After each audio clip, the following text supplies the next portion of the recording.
They're in the background. Now let's see. We need a little more light here. Give a little more. There you go. Oh, Evening, everybody. Yeah, Leva doesn't like it in the morning while I'm on the computer and the sun hasn't come up yet, which means like any time before 8:30. Hi, Mr. Lodak. Oh, hello, everybody. Well, it hasn't been a busy week because, first of all, of course, Eva's been kind of gimped up here, so spending a lot of time at the apartment, and weather hasn't been ideal, to put it mildly. Not at all. Did have a fun trip. That was Wednesday, wasn't it, that we went out there? Yeah, I think so. I don't know, something like that. I don't know. The days just all go together. Oh, no, it was Saturday or Sunday. Yeah, Saturday. that's right. Saturday, I think. Yeah, I don't know. Yeah. Well, snowblind. I just can't see what day it is. She's doing better. She'll be doing her report tonight. She's still far from all healed up, but it's mostly soft tissue injuries and stuff. And you know how that takes time a lot of times. Yeah, bruised up and beat up. And yep. Funny enough, very little actual visible bruising. Yeah. Oh, that's good. Hi, blind dude. And I went out to the lab yesterday to put all the stuff in, because we were in a little hurry last time we left there, So I had to unscrew that cover. Hey, Adam. And Jeff says, walk it off. Yep. So I had to unscrew the plywood and then sweep off all the generators and get them inside and get the last few things. I took a load again off the mountain yesterday, and I took some more stuff today off. Yep. Trying to just get done before the next go around here. Yeah. So anyhow, that should be done for the winter. Don't have anything more to do there. They're up there done it. Yeah. And let's see. Sometime this week should be getting back out to Lauren's and get started on some experiments. Yeah. We got to try eluting the resin and stuff like that. And sorry, John. I don't know if you can get the label to stick and get it in a box for UPS, maybe. I don't know. Yeah, it's still going to be below freezing.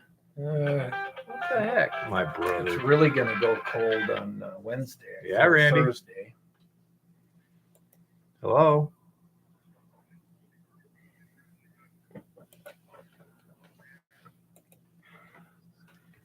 Well, that's good.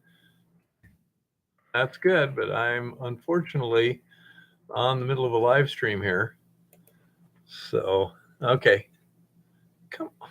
Goodness gracious. Let's see. He says I got a self-sustaining fusion reaction going or something. Wow. Next Wednesday, it's supposed to be 39 degrees. Yeah. Goodness. That's actually above the fusion point of dihydrogen monoxide. The other way the next morning, I believe. I don't know. That's the 10-day there. Oh, okay. So not this coming Wednesday, not a couple days from now. That's only 26. 15 and 2 below. Yeah. Then it goes back down to high of 15. Yeah. We're typical Montana weather. Yeah. Back and forth. So anyhow, let's see. I see a big word on the bottom of the whiteboard. Very important word. The O word. Yeah. Yeah. We'll get there, Jim. So anyhow, we got that done. So we should be starting some experiments later on this week out at Lauren's. And you're just getting some more tools off the mountain and Pretty stuff? much. We're going to go up and finish some windows tomorrow and maybe Wednesday, I guess, if the weather holds. But then after that, we're probably done for the winter. Are you actually installing Yeah. windows? Did you get doors in or? Not yet. They're there, but Okay. doors and windows. Yeah. Well, they're a lot better than they were when we were kids, John. The weather's getting a lot better. Remember how they used to not know where the hurricane was going to get Yeah. hit 24 hours before the Yeah. impact? Yeah, they're a lot better now. But anyhow, so that's about it. It's going to be. Hopefully, we'll have some interesting stuff to do this winter and come up with an effective method of getting it out of the resin. That'll take some time Yeah, because we got a fair amount of resin to process. you're getting close, so I would think you'll accomplish that. I think we should do pretty well, but we shall have to see what we shall see. And -4 at your mine, huh? Yeah, well, it gets cold over there. Yeah, we had one morning, I think, up there that it was just below zero also. So Yeah, you would need a warm gold room, Jeff. I say, luckily over at Lauren's, we can use his shop this winter to do what we need to do. So that'll help out a lot. Got some maintenance items. yeah, that's my next thing is pickup needs work, and I haven't even looked at those sluice boxes, so I'll have to haul them out there one day and pile them up and figure that out. They can stay where they're at for as long as you Yeah, need it. well, right I now. figured if I start running back and forth out to Lawrence, I'll take a couple at a time or whatever I got to do to get them out of there. A stereo plot. Nope, I haven't. I've never done. I don't even think my mom used to. She used to draw the topo maps, but I don't think she did that part of it. I think she got basically the drawing would need to be done in a finished format, and then she went and she did a lot of lettering. I remember that. Yeah. And it was on. It's kind of a milky plastic because you could make ink marks and then scrape it off with a razor to make corrections. And yeah, exactly, Rock. And she did a lot of lettering and things like that with they call it a Leroy. Have you ever seen a Leroy letterer?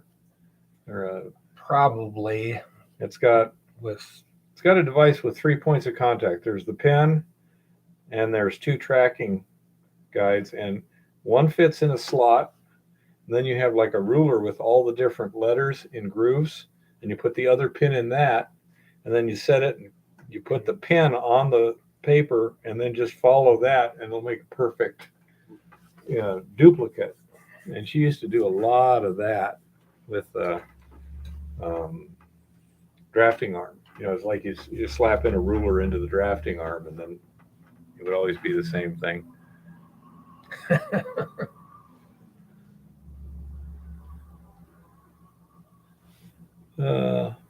Yeah, it was Rock. She was pretty good, or at least to a 6-year-old kid, it looked pretty amazing.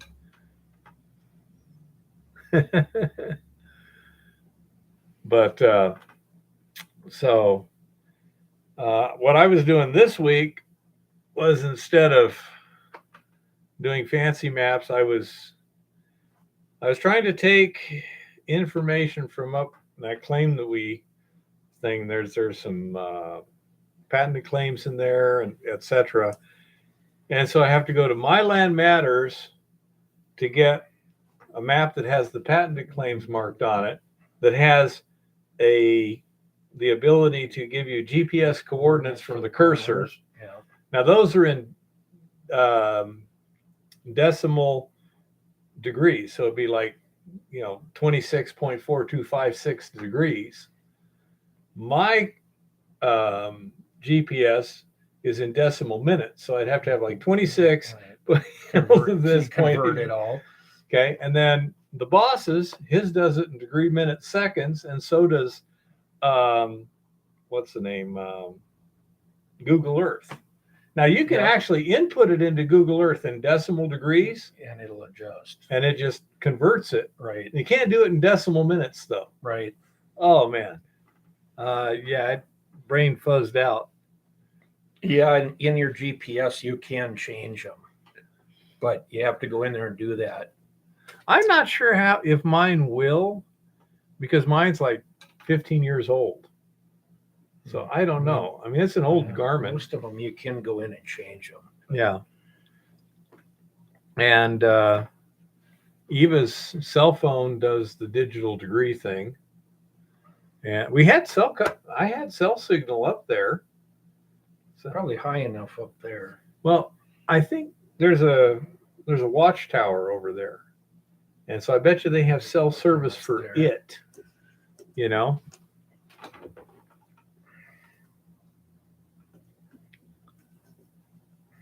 Well, I say I got old stuff, and again, I'm having to get from different databases that use different formats, and yeah, it's been a lot of number crunching today.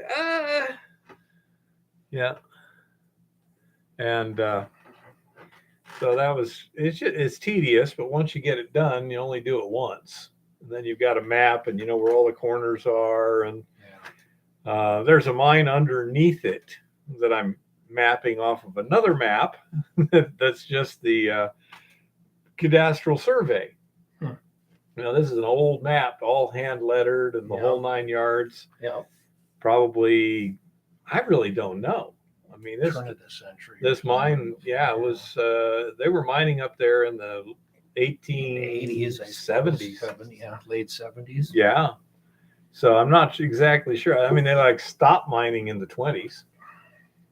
You know, a lot of stuff here about 1890, 91 has ended. Some of it came back if they were good enough mines that you know they continued on into the 20s.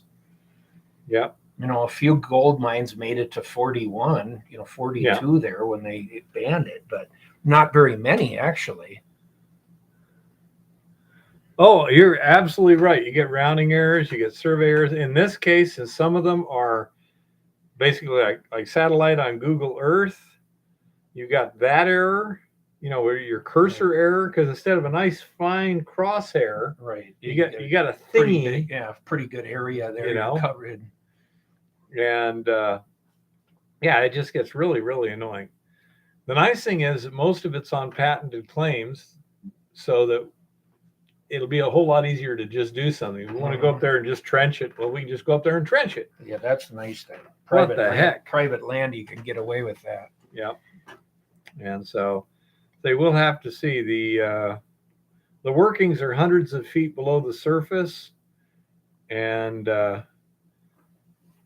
hello, Opfang? I'm not sure, but okay. Alder, Montana. Hello, cool. Alder. That'd be Alder Creek down there by Dillon. Yeah. Yep.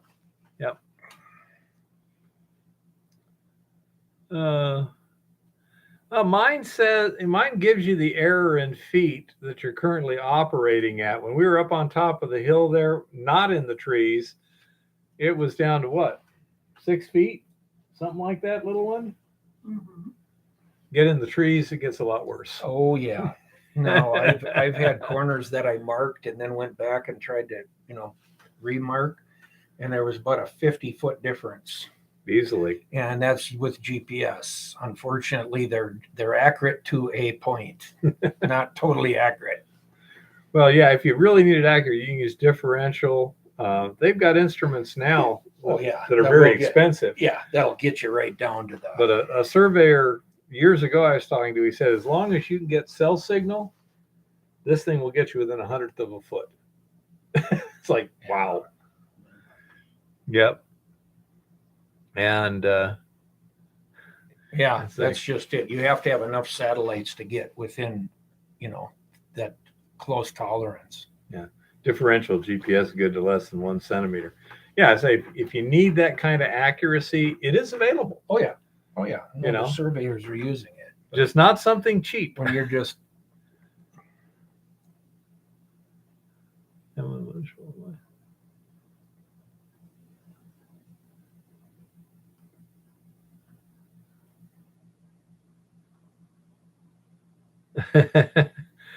blind dude, it's global warming. yeah, whatever.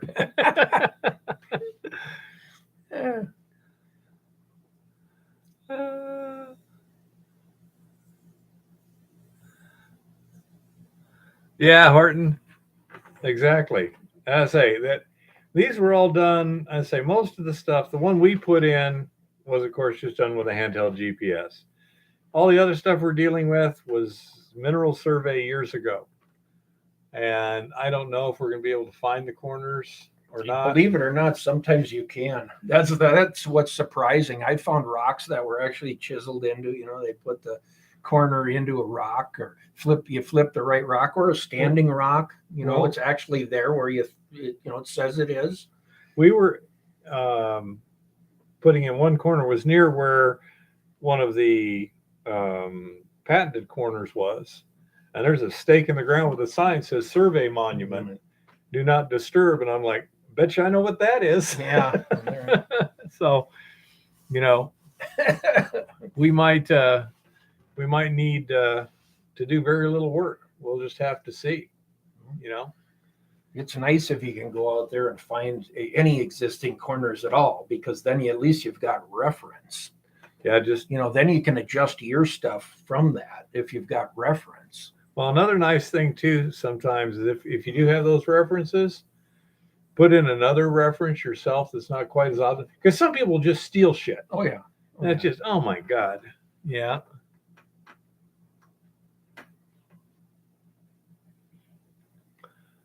Oh yeah. Yeah. Yeah, a lot of places definitely the corner sections are in on, USGS or somebody put those corners in. Yeah, I say it's nice to put in something a little less obvious, but easy to locate when you need it. Well, I lost my cell phone yesterday. I was out at the ranch moving all that stuff. Yeah. I get home and there's my cell phone's missing. Oh boy. And luckily it was when I was putting the plywood back on the building.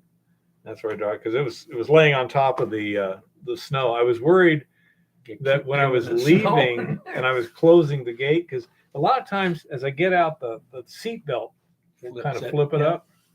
And I was just hoping that it didn't get flipped up onto the road and somebody ran over it, I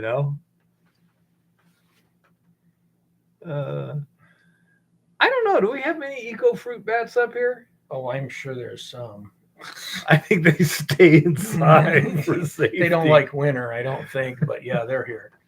Actually, we had some elk tracks out there on the ranch. Oh yeah. Yeah. There's elk around. Yep. Yeah, somebody shot one right up there the other day, right up on the road there. Well, when we were looking at that, you didn't see it in the video because we had a lot of video. We were sitting there for, I don't know, 10 or 15 minutes. I was videoing the elk, and somebody got one of them. Yeah. The herd bull. Yeah. But I couldn't get video of it, and it's like there's no value there, Right. Bang! Somebody shot something, and then Eva with the eagle eyes and Lauren with the binoculars. There it is! It's kicking around, and this. And I'm like, where? Yeah, jump around at the camera. And so that's why it wasn't in the video. Well, who knows? Maybe YouTube would have canceled the video. Up by your place up here, though, somebody got one the other day. They were dragging it out when I went out. Yeah, I saw that. Some guys pulling something on a sled. Yeah, they had not too long they had ago. An elk they were dragging out to the road there the other day. So there's been a few taken. But Yeah. They're starting to show up. Boy, the first part of the season you couldn't even find an elk hardly. they like it that way. Yeah, they were. I don't know where they were. Far from roads. I was reading an article a long time ago in an outdoor magazine, and I think it was in Colorado, and they collared buck deer before hunting season, like a month before hunting Trying to season. They follow kept them. an eye on them. Yep. You know where the big bucks would go during hunting Laid season? next to the interstate or something, Yep. right next to the In highway. the Yeah. bushes next to the busy highways. Mhm. You I've do seen that. realize you're supposed to be talking about mining. Yeah, we are. Well, you have to feed yourself somehow.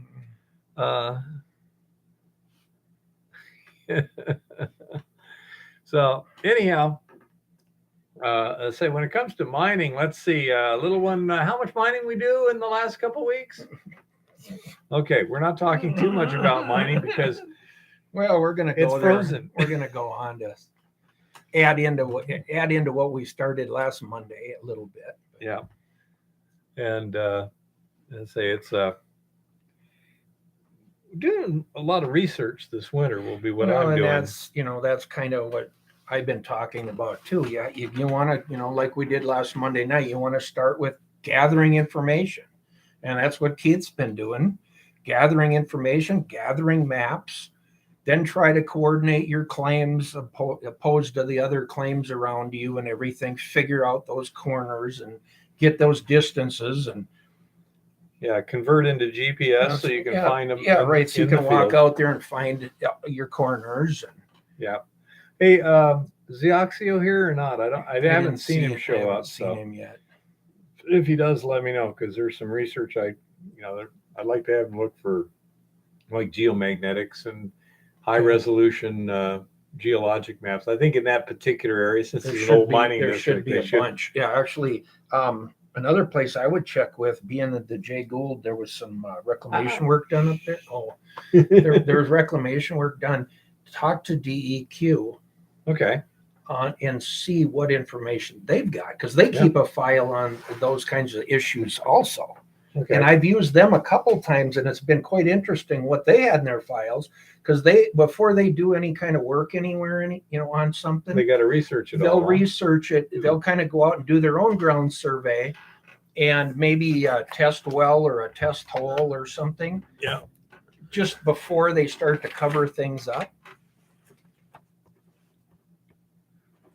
DEQ. So check with the DEQ file and see what they have in that area for anything of importance. Yeah. Well, didn't think of that, but yeah. Yeah.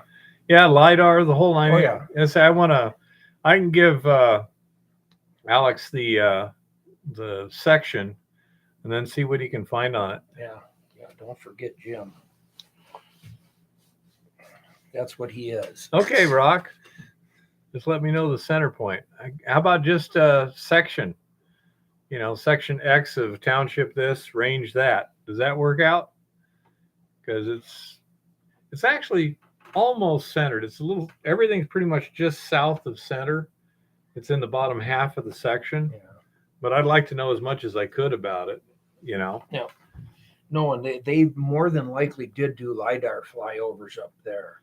On those geologic maps, do they have dip on the structures? Some of them probably do. I've got that folder thingy up there. Find the right maps.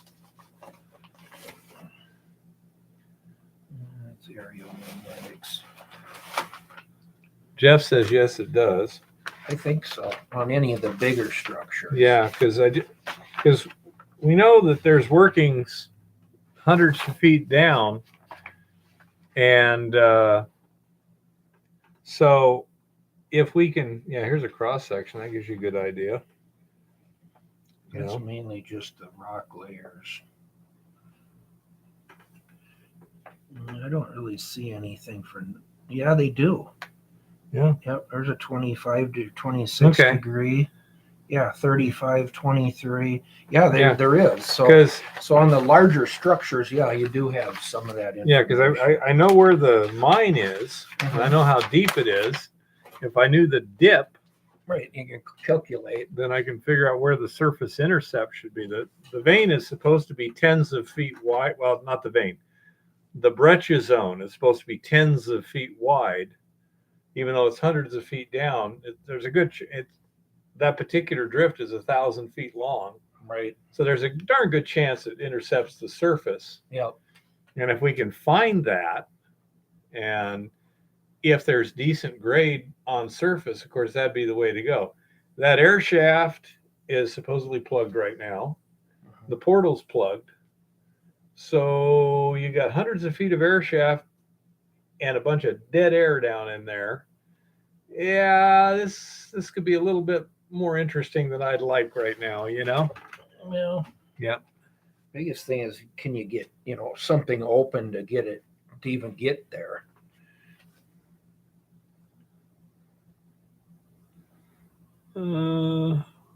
Yeah, LiDAR has its things. I mean, especially in tree covered, overgrown areas. Yeah, there's I say we need to try and find the surface intercept of that structure. It should be on the patented claims. So if we know where to dig, we should be able to just do a surface trench and get down to it pretty easily. And then we could take samples and pictures and mark stuff and things like that. Like to get you up there with your dowsing rods and stuff and see And what you try the come up with. dowsing rods interesting. we got. Yeah.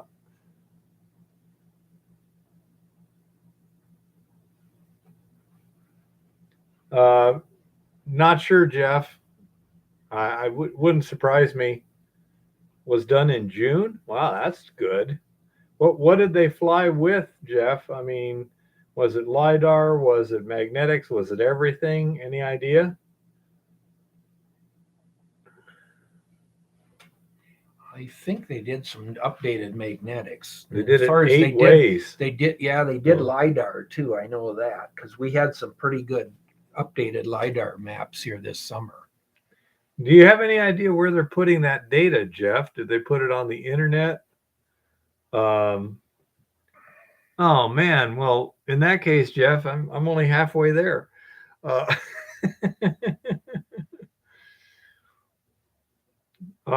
yeah, is it publicly available at this point, Jeff? Because that would be great. Now, I'm sure that's a much better resolution than Montana Bureau of Mines and Geology. Okay. Let's see. Go looking for new data.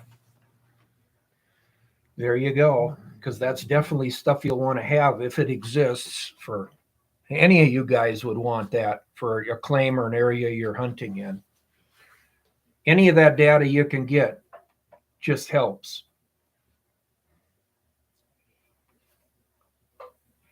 Yeah, I can feel a trip to Butte coming up. Yeah. Well, I still got to go get those ore samples I left at camp. mhm. It says some maps are done and will be finished by December. Good. Okay. Thanks, Jeff. That'd be great. Yeah, because we ain't getting up there till May. Yeah, May or June. 1st of June. Depends on how much snow they get.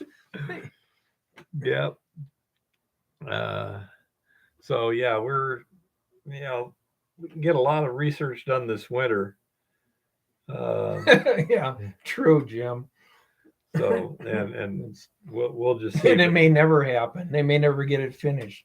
And another thing you can do with this stuff is you can take the maps, assuming you have a physical map, you can take it on a copier and copy the area you want. And in the copy paper, the paper tray, they actually make clear, transparent plastic Yeah, sheets Mylar that sheeting it will copy directly onto, just like it was a piece of paper. So you can make your own overlays real easy. Yep. It's not that hard. And that's extremely useful for some things. But yeah, it's I got a lot of work to do this winter, but you got a lot of winter to do work. So yeah, we're only at the what the heck? beginning.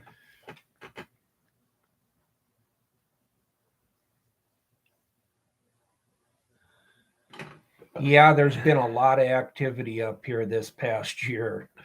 There's some major things happening in this state that there's a lot of things happening everywhere. There's going to be, I think, a lot of opportunity as far as a prospector is going to go away if things really go in this direction, because the claim blocks will just get bigger and bigger and bigger. Yeah, that's the way it works. Everything comes in cycles. Well, we're at that kind of an 80-year cycle that it probably is going to come back. We got to do something in this country again at some point. So it's hard to tell, but yeah. Yeah, I don't know how easy it is to find a small prospect from data like that. It mainly gives you an area. You start out regionally, like we talked about last Monday night, and work down to an area of interest, that is worth going back and looking at, or possible in, old mines, especially.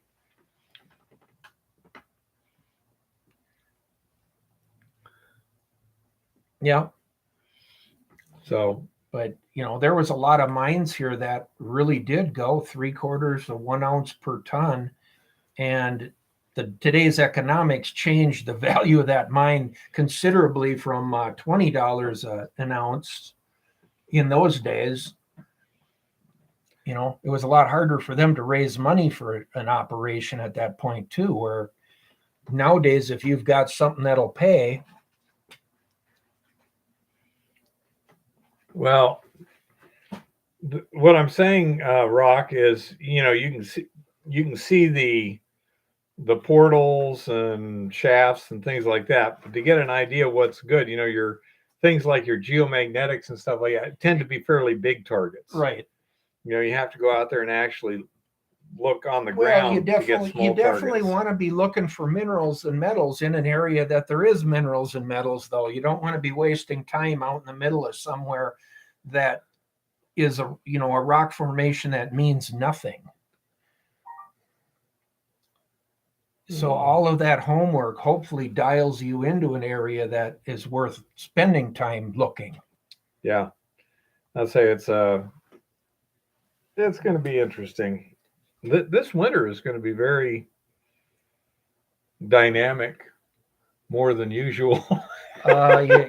We could see some huge price increases in metals. Who knows? Well, that or the whole thing falls apart. I don't know. Well, even then, if the U.S. dollar loses its value against foreign currencies, then the price of gold in dollars is going to skyrocket. Right.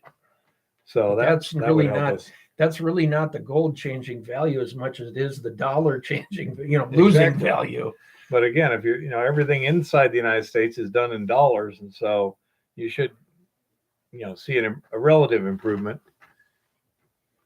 Yeah, exactly, Jim. A lot of times it's the outside perimeter where somebody might not even actually be looking, but the Meg anomalies can be deceiving.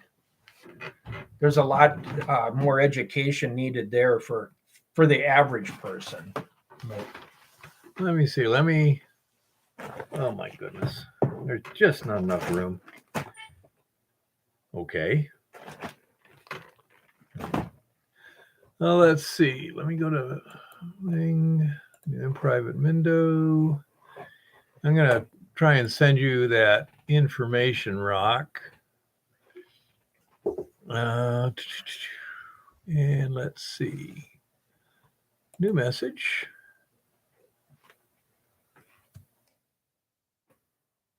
And there you go.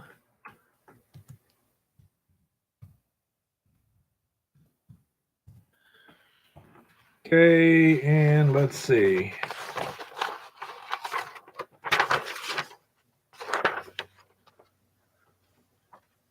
Let's see. Oh, I got it quick. But anyhow, that's what I did today. So I'm looking at C. That would be the good one.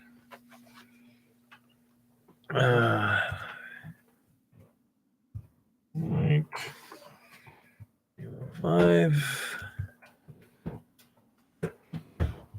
ooh, don't you dare do that. Well, yeah. You don't want to get hurt.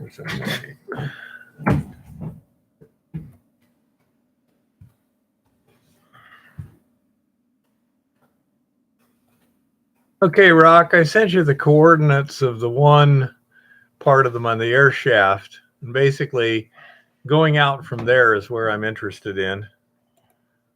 So, whatever you can come up with would be cool. Let's see what happens when I do this now that I'm looking. Oh, yeah. Yeah, there we go.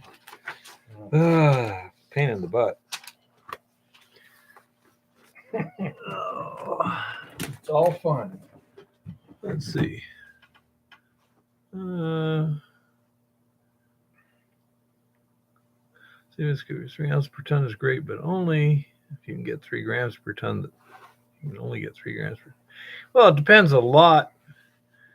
For our purposes, half mile in each direction should be plenty, because that'll cover everything that we've got. Now, if you see something else interesting, let us know. If you see something past that, let me know. There's a target out there and we'll check out the land status and this and that and the other. Yeah. But that's basically trying to figure out what the geologic structure is there, and specifically the dip. That's the one thing I'm looking for, to try and figure out where that fault intersects the surface. I need that surface intercept so we can cross cut it and try and get an idea of what the grade is on surface. Because if it's got decent grade right on surface there, well, we can get some tons real quick. There's your start. Yep, exactly. But you want to see the forest too. You want to see what's really there. You don't want to get caught up in one little spot and not even pay attention to what else is around you. Yeah. That's part of the reason I kind of thought we'd do this as a series a little bit. Is why do we map and survey? And that's part of it, is really encouraging you to look at the bigger area before you zero in on the little area. Give you some room there, Jim. Well, you don't.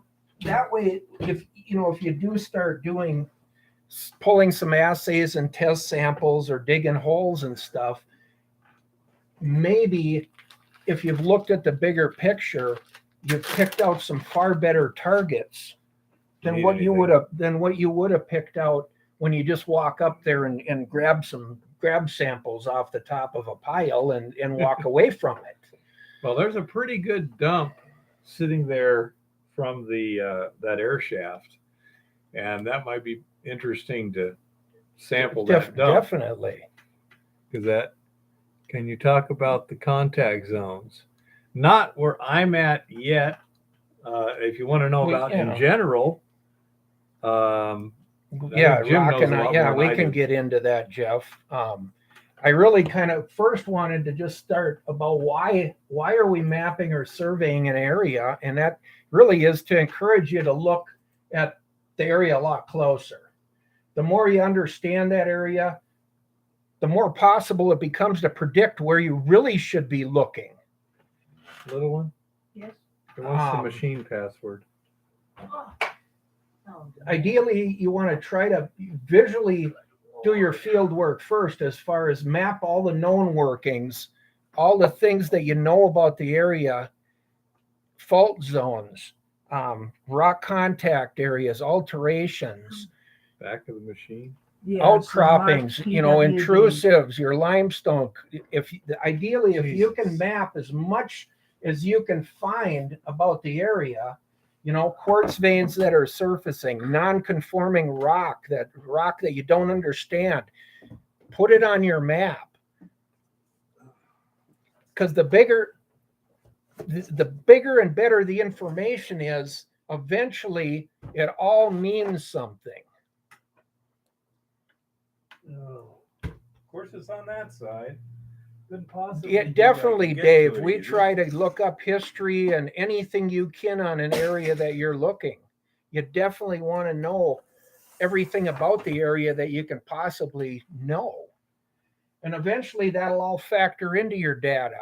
I'm trying to read it from here, Bear. I mean, the quality of the data is always important. Can you read it? Because it's just like anything else. If you've got really poor data, you're going to get really poor output of that data, or what it's going to lead you to. The better the data is, the more likely you are going to be on target if you decide that, hey, there's an area here that could be a really good placer that was never played with, or this hard rock mine, there's something more to it than what the old timers even found. And the data will lead you in that direction. Okay. It's all right there. I'm going to have to get in front of you here for 1 second, guys. Sorry, Jim. Keep No, talking. go ahead. The biggest thing is, in the field is observing everything you can I'm observe, writing it down.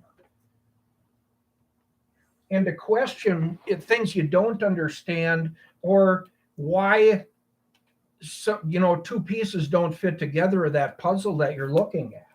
Definitely question everything that you're seeing.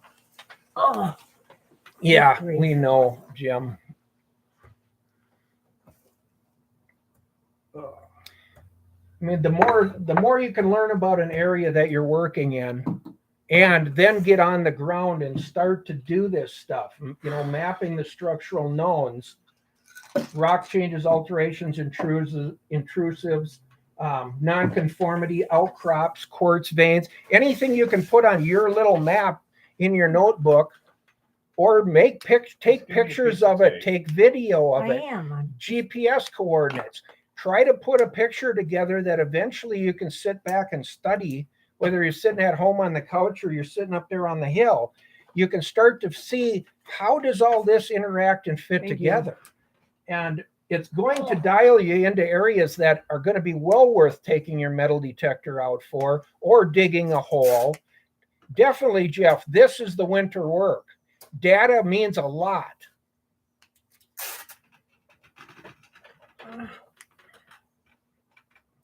Yeah, sorry I got in your way, guys. We were dealing with the software thing. Exactly, Jim. That is the big thing, is by observing you learn, but you also start to question, those issues, is why is that rock got a slight, green tint to it over there versus this rock right here? What's going on? And you start to realize the chemical differences in the rock. And exactly, Jeff, but a lot of guys, including you and I, sometimes you walk by something 3 or 4 times before you go, wait a minute, I didn't notice that. And the more time you spend observing the area, the better you get at walking into an area and looking and noticing things that you should have noticed before. I mean, the more placers and things I look at, the better I'm getting at predicting where I want to dig a hole, or why I want to look there, because of changes I see in bedrock, or what the controls of the drainage are, and things like that. And the hard rock is very, very similar. You see changes in rock, the profile, the strike or dip of something changing. You start to pick that up just with your eye fairly fast.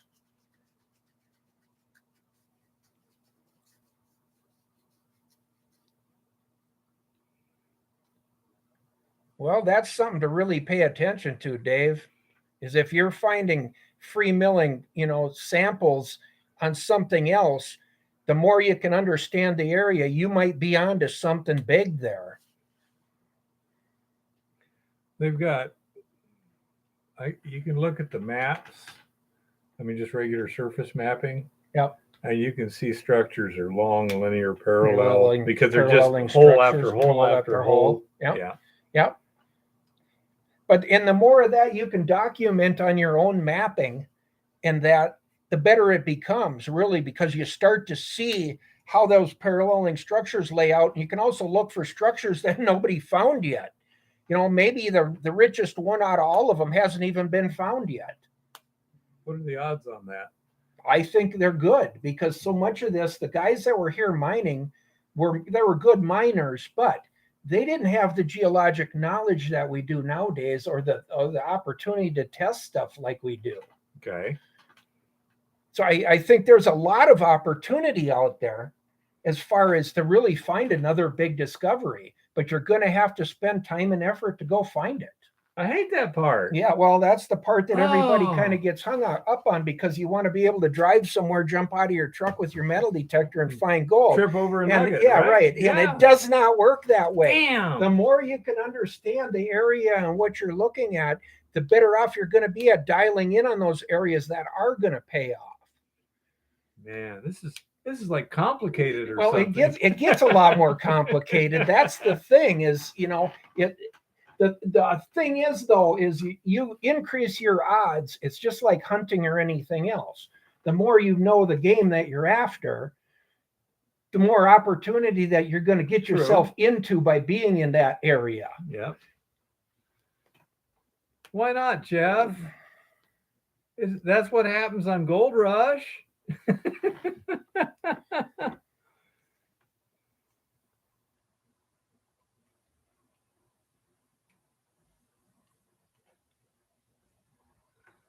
Yeah, that's just crazy, Rock. I mean, that's just such basic stuff. Why would they whine? Well, it costs money to drill holes. Well, yeah, but But there's a reason I you agree drill with them. I agree with Rock there though, is drill them at different angles, change up the game, because if you find those side shoots, it normally would have been stuff that was completely missed on the data. When you're drilling parallel to structure too, your drill bit's going to tend to follow the structure. Right. And so if you're at a shallow angle, it's just going to tend to deflect and just follow right down that line and get you no real information except on that wide, right, that hole. Yeah, you want to go 6-inch hole or whatever, yeah.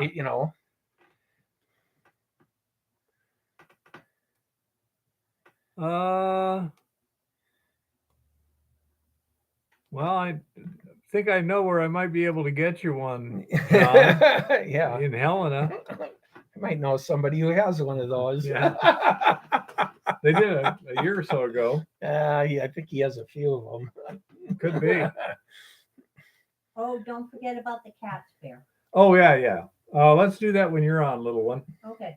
Because we're still gaining a few viewers here. Just but, before. Guys, definitely observe an area. And the more observation you can do in writing and making notes and asking questions, the more you're going to understand. And you're going to, even go back and say, wait a minute, I need to go back down there and look at that again because something didn't make sense in my head. And the more of that you do, the better off you are, because you get really good at predicting where you should be looking.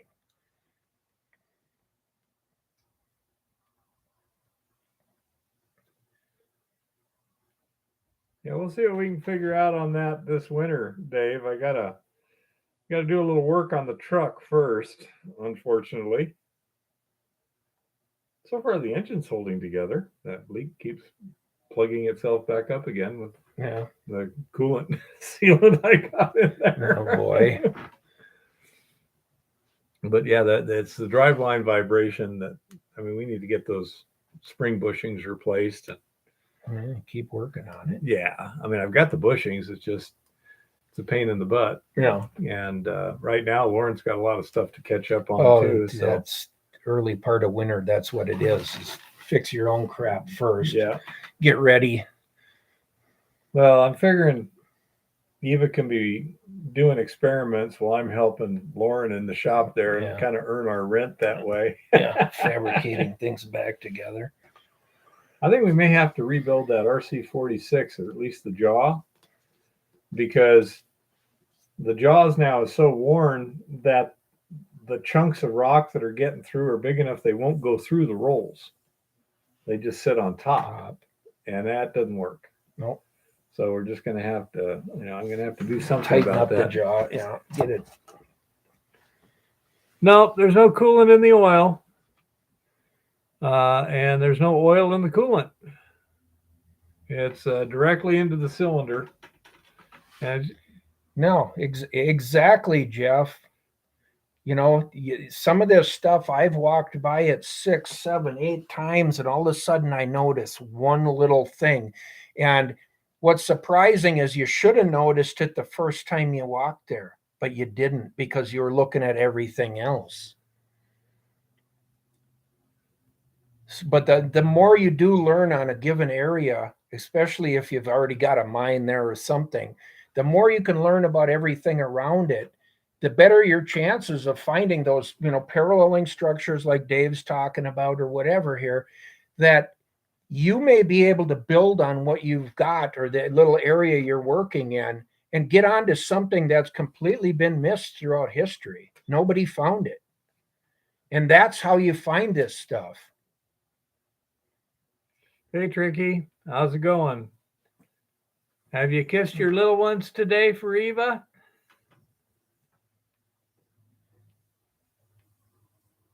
You were just leaning at the time, huh? Okay. And you're probably learning at the same time. Yeah, he was learning. Yeah, I he know. spelled that wrong, but no, I do that all the time. Well, the years go by, and hopefully you are learning. Every year you learn a little more, and that's wisdom. But Wow. Judgment. Yeah. And wisdom does come at a price, Jeff, as you know. It takes sometimes many, many years to gain that wisdom in making mistakes or doing things the wrong way or not knowing. You just don't know. That's one reason why. That's what's fun about this, though, is it's always learning process. Even when you think you know something. Yeah, you can't know it all. No, when you think you know something, you're usually wrong. It's, you Well, you there's have always to an readjust. Right. You're always readjusting something. There's an exception to every rule.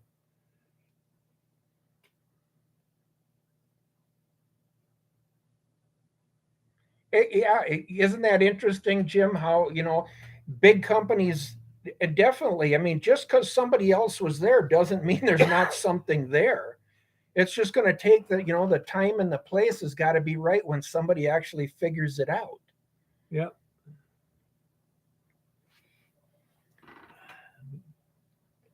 Well, it's a matter of persistence.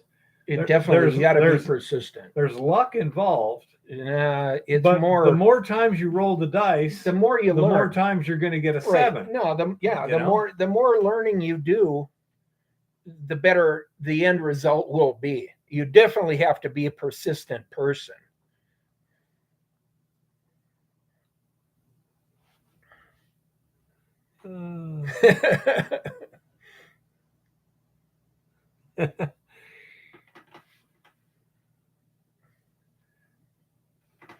Well, sometimes I like a painful lesson because it puts it in your head. As long as it's too painful. Yeah, right. It's unforgettable. You don't forget about it. If you mess up big enough, you don't forget. Yeah. So a lot of it is just little things though that the pieces don't fit together even necessarily in your head for a while. And then I don't know, you have that little thing that all of a sudden says, wait a minute, and you go back and you look at your notes or you look at your maps and go, how come I didn't see that before? But by going through all the little steps, it'll get you there. Well, to quote Elon Musk, because I'm not that smart. Right. Well, it's right there in front of your eyes. What if you were always in pain? Do you learn everything? That's deep, man. That's really deep.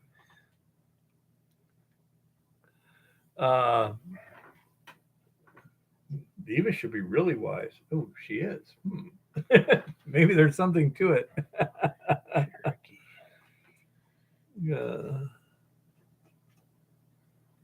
Yeah. Hey, Cherokee, how's it going? Haven't seen you in a while. Kansas is geologically. It's more than geologically boring, Anderson. When you got to put jogs in the road just to keep people from falling asleep, that's boring. Well, that's the nice thing, Jeff, about Lauren's shop is it really changes the whole equation. Oh yeah, it's a controlled environment. I remember last year when we were working in the lab, when it was cold, and that kind of sucked. Yeah. Oh, I've just tried to kind of, make notes on how I do stuff. And I noticed that even with working with some of the geologists I've worked with, it's, they're using the same kind of format as far as if you put the steps in order before you really ever go onto the property, then any data you can collect at this point, the visual field work, starts to fall into place, and everything seems to get better and better as you build your own mapping. Yeah. Well, Eva's got a whole bunch of lab notes we need to go over too. Yep. Because she was just, cranking stuff out as quick as possible. And you're making notes for the end of the season, but she took copious notes, so we should be in good shape. Process control is very important. Well, even in this prospecting, and that's what I'm trying to get through to the prospectors. I mean, Rock Butcher knows what I'm talking about, is you can blindly go out and prospect areas And doesn't mean you're going to find anything. 99 times out of 100, you're probably not going to find anything. Not to say you couldn't fall right onto some gold somewhere with your metal detector or whatever. But the fact is, if you can do your homework ahead of time on an area, learn enough about it, and then go try to make predictions as to where you think you're going to find something.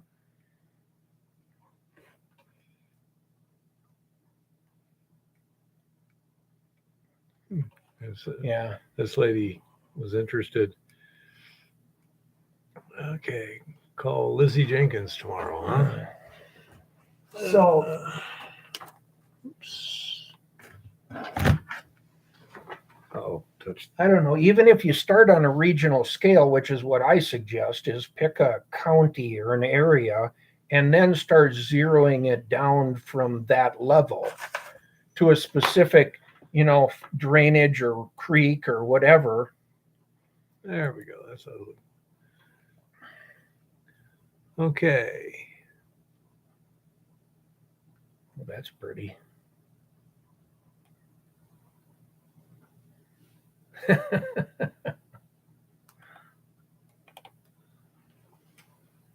Oh, pretty good size there, Richard. Some big clam shells. Yeah. Wow. Little one, look at this. I'm coming. I'm trying. Wow. Oh, wow. I want one. Those are Pretty. fossils. Yeah. I Basically. want one. Fossilized clam shells. Yeah. That's pretty.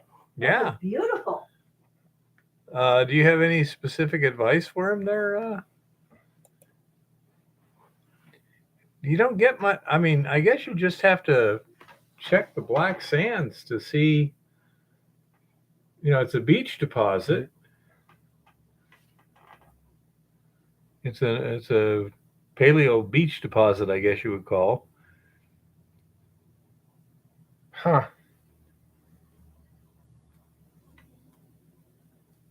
Let me find a giant clam bed and coral instead. I guess That's I'd try interesting. following the black sand first. I guess that's that or some level of trenching that's on a bigger scale to try to identify if there is actually a pay streak.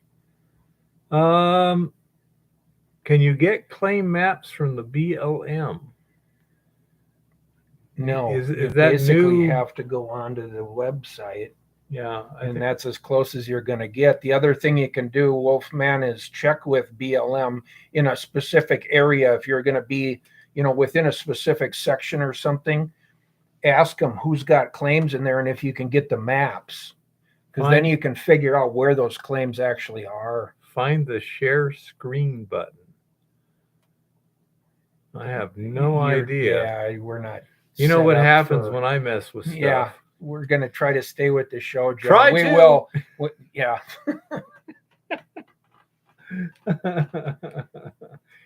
Oh, I might be able to do it a little more direct way here. Get on Yeah, that's hard to do too. yeah, but at least don't touch that thing. Let's see. Get this. Go to. Adam, I don't know that you'd be able to do much mining if you're already in an archaeological dig. That's the unfortunate part is you start digging up something that you don't want to dig up, and it could shut you down for quite some time, if not forever. Yeah, that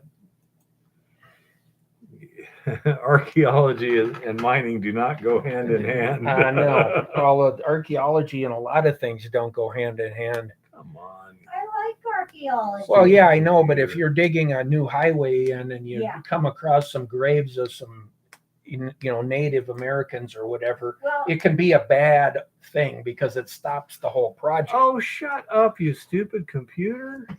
God.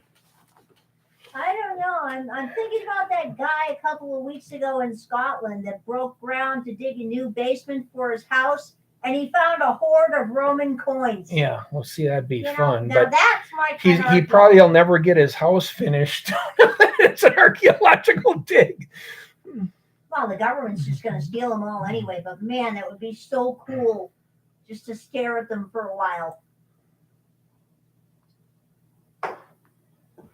Okay.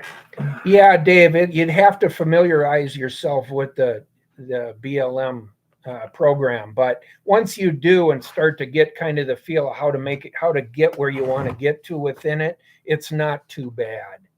And it will show you all the current claims. The problem that we've run into this year is there's a lot of claims within the last year that BLM still doesn't even have on there yet. Okay, so here, let's see if we can get it light. Oh, there we go. That's not too bad. That's not too glary. No. Anyhow, that's what Tricky Dicky found in the ground where he's at, because apparently it's an old beach deposit that's been uplifted. It's over in the Philippines, so could have been from previous ice age, things like that. I I don't want know. one of those. Either that or just uplift from volcanic action. I mean, they're gorgeous.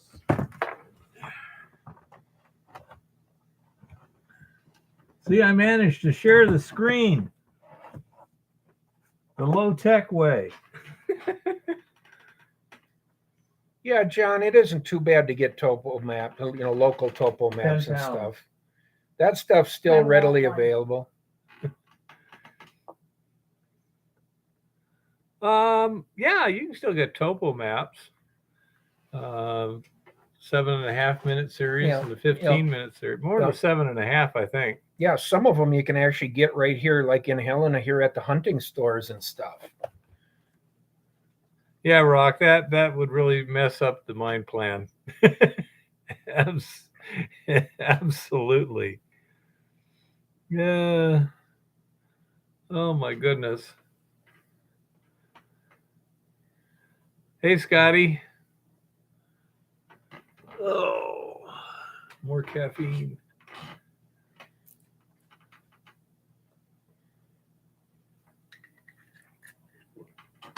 More caffeine. Yeah. It's only 7. The 9th? I have no idea what that's about, Chris.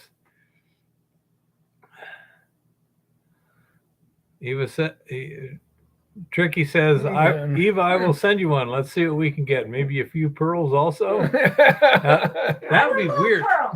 I A like pearls. fossilized pearl. That would be cool as hell. I wonder if that happened. I suppose. I That would suppose be it freaking would. cool. I guess it could. Yeah.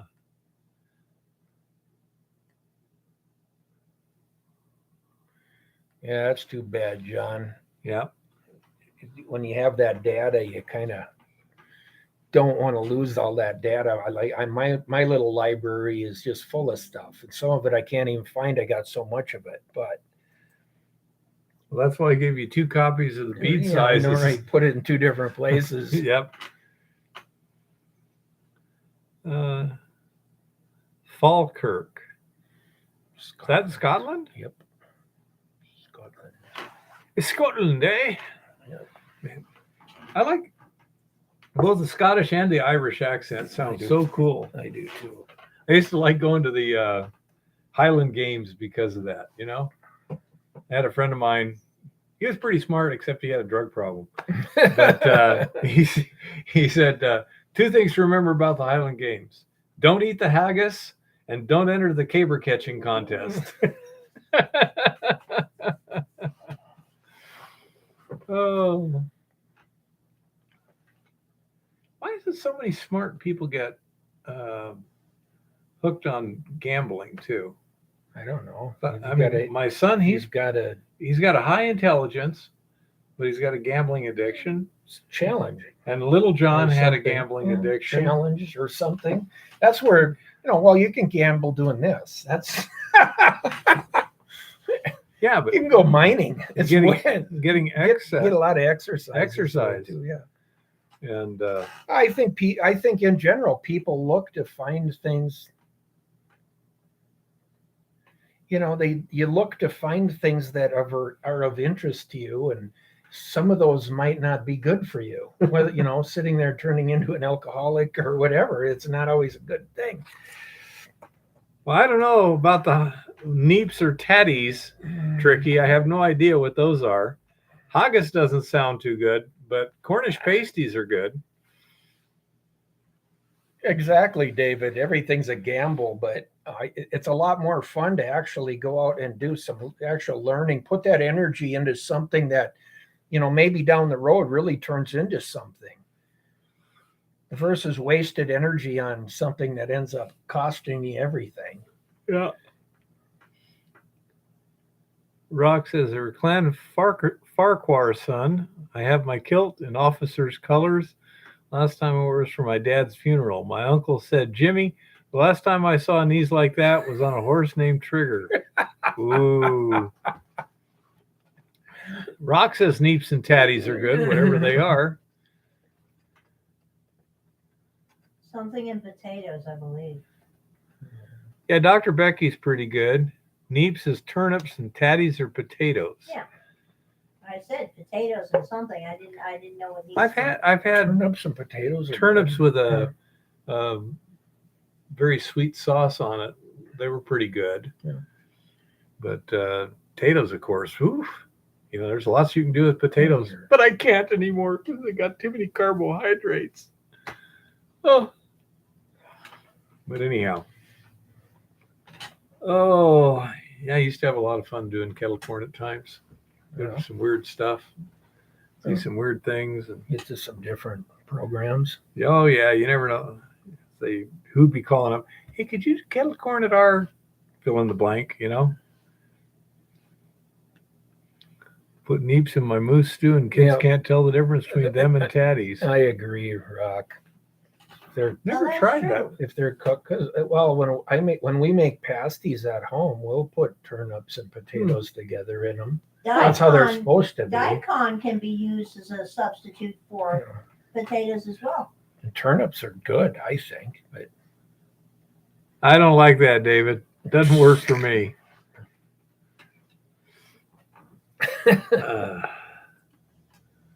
Yep. Oh. Or rutabagas too.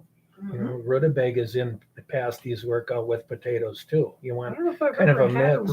rutabaga. Yeah, it's just a little different flavor. No problem, David. As I just doesn't work for me. While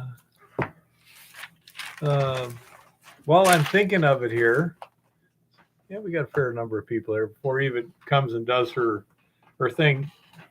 Two things on a more personal note. Number one, Tom's getting tired of taking care of our cats down in Tucson. We can't bring them up here.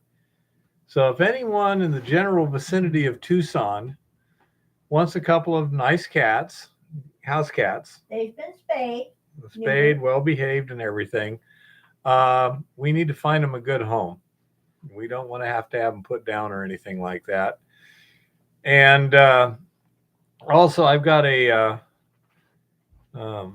got a few things down there in Tucson, like some pictures that I don't want to lose, etc. And an AR-10. That if somebody's coming up in this direction and wants to bring them with you, let me know, because I could, it's a lot of money just to go down there to pick up a package, so to speak. Yeah. Well, then now freight has gotten so nuts that. Yeah. Chihuahua? Oh, Chihuahua. Okay, I got it now. So anyhow, just putting that out there. No, not a free AR-10. Just free cats. As a matter of fact, if it's a good home, we'd probably be willing to put in a little subsidy there for the cats. Okay. The cats are very nice. Yeah, one is a Russian blue and the other one's a golden tabby. Yep. They're good cats, but anyhow, no, it ain't free. Matter of fact, it's going to cost me money to get it back from Eva's son. I used it as collateral for a loan a long time ago. I won't say anything tricky.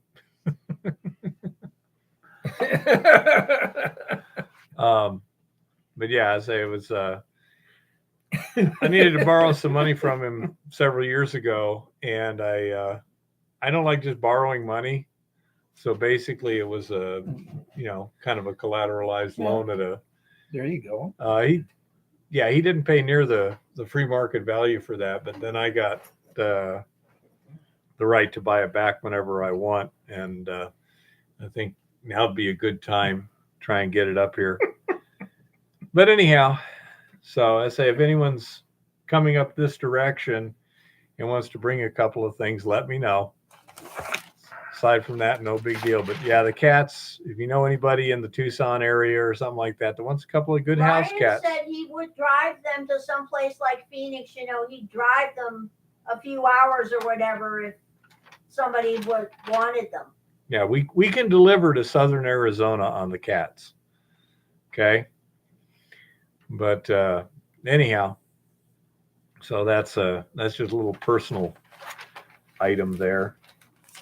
Oh, let's see. Boy, there's just not a whole lot going on right now. This winter thing sucks. Well, I'm gonna work with Jim a little bit on where we go next with this. Mm-hmm. For the next few weeks going forward, we'll try to have something on, looking at your area, and we'll keep building on this. Yeah. I kind of got it, it laid down here to start with, what we went over last Monday night and what we went over tonight. So we'll try to just take it to the next level then. Yeah. Talk about geophysics and things that can be done. Talk about, and then we'll get into going into some of your stuff, even with sampling, how to correctly sample, why to sample and map, and how you build, going forward with that. Uh-oh. I see somebody. Oh. All right, we're going to let Eva in here for a little bit, guys. So.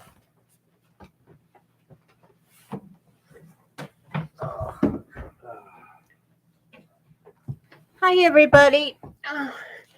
It's going to be fairly short tonight because this back of mine is fairly ridiculous. You want the cushion? And, well, the cushion doesn't help much, but I can try. Is that any better or not? It's a little better. Okay.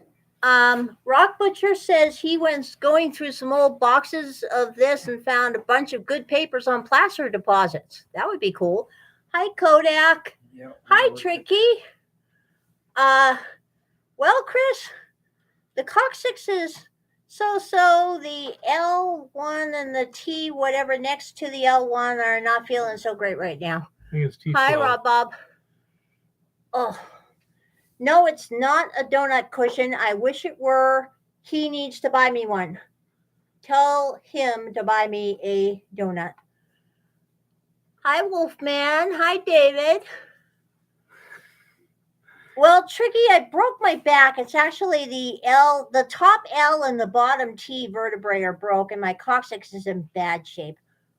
Hi, Mr. Lodak. Hi, Blindsight.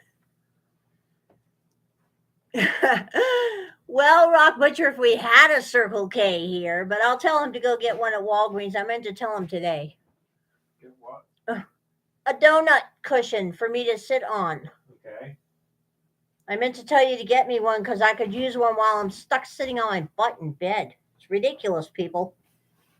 So, we're going to completely ignore the fact that we had a midterm election that is still going on. I mean, here we are. It's still election season, and, it's just absolutely ridiculous. We all know how ridiculous this is, okay? The United States officially has the most idiotic elections in the entire world. And that includes third world dictatorships. Just saying. That's just the way it is. Oh, Kodak. Well, I'll tell you what they're looking at doing with this back. I'm going in for a DEXA scan this week to find out just how bad things are in terms of the old osteoporosis business. And they're talking about maybe using some sort of cement stuff to cement things, which I kind of have my doubts about here. And of course, my doctor is making noises about putting me on one of those drugs that they give you like 3 or 4 times a year that has ridiculous side effects to try to stop this. But, you know, yeah, bone glue, that stuff, bone glue. Yeah. Kodak, when we had voting in the precincts and the precincts counted their ballots and sent the numbers up the chain, it was a whole lot faster than the machines. By the way, he and I are just waiting to find out whether we voted in Arizona this year, because somehow, after 2 years and 3 attempts to unregister us, we're still listed as active voters in Arizona. No idea how that happens. Well, Rock, it's not a matter of counting votes, but when you got to fill in a lot of ballots in a big hurry, it takes time, okay? Oh, tricky. Ew. Yeah, that was after he got electrocuted Terrible. and fell off the telephone pole and everything. Well, David, let me put it this way. I have tried to unregister from Arizona. I mean, I get it. I am an absolutely amazing person, and they don't want to lose a stellar citizen like myself. But really now, 2 years is getting to be a little ridiculous here. Okay. What's a divorce? Tricky.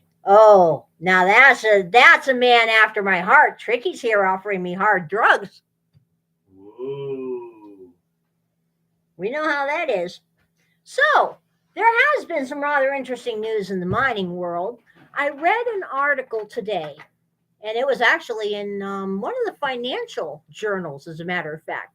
They were talking to the head of Barrick, and Barrick was saying that their all-in sustaining costs for gold have gone up, and if gold actually reaches a floor at 1,600, it's going to be shutting down gold mining for a whole lot of people. One of the things they talked about in the article is the continuing inflationary spiral is bringing the spread between their all-in sustaining costs and the actual spot price closer and closer together. And they have their teams out, their acquisition and exploration teams are out looking, because a lot of these companies are going into a consolidation phase where they're looking to buy up other people's little projects that may not be able to make it through this particular economic environment. And they were not finding enough young mines or enough young projects that they might potentially be able to get their hands on. This led to some interesting discussions in several corners of the internet with all kinds of really weird people. People who, I will say, their tinfoil hats may be on a little bit too tight. But just a reminder to everybody that as this economic cycle continues to be a problem, we really need to start looking at the indicators in our business for what leads to a bust cycle, because mining goes through boom and bust cycles. And if you happen to be an investor, you can capitalize on those, because when you see the signs, you pull your money out of the market and then you put your money back in. The goddess firmly believes that the stock market these days is far, far, far less safe than any casino on the planet. So the goddess is not putting any money in until after it crashes.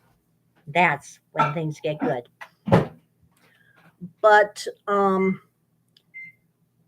for primary silver miners, some of them are already beginning to move their smaller properties into care and maintenance, because at the current prices of silver, the highly suppressed and deliberately manipulated prices of silver, they can't do it.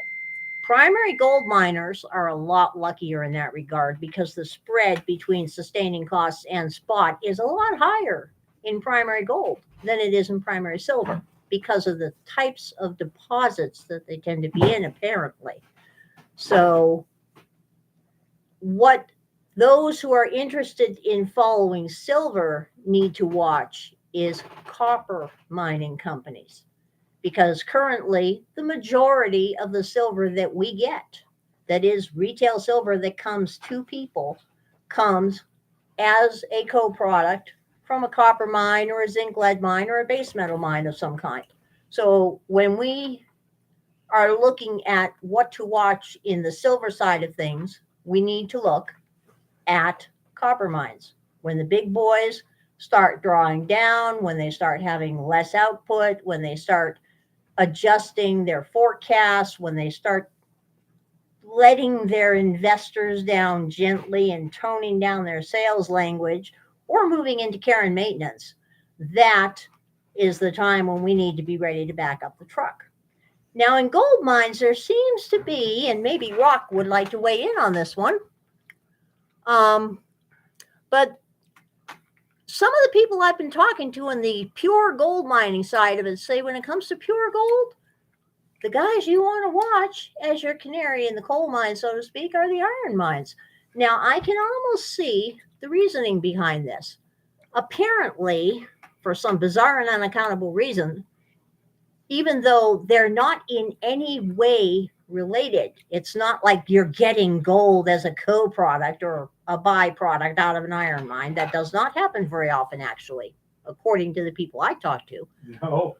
But apparently, for the same types of mechanics that cause iron mines to have to draw down and begin the consolidation process and begin gathering up little mines and turning them into one bigger mine and hoping for the best, or going into care and maintenance, the same mechanics seem to play out in the gold field.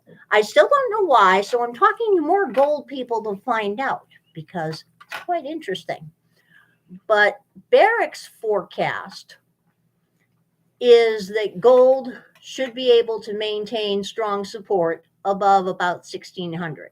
1600, if it breaks 16, it's going to go below 1450, according to some of the experts.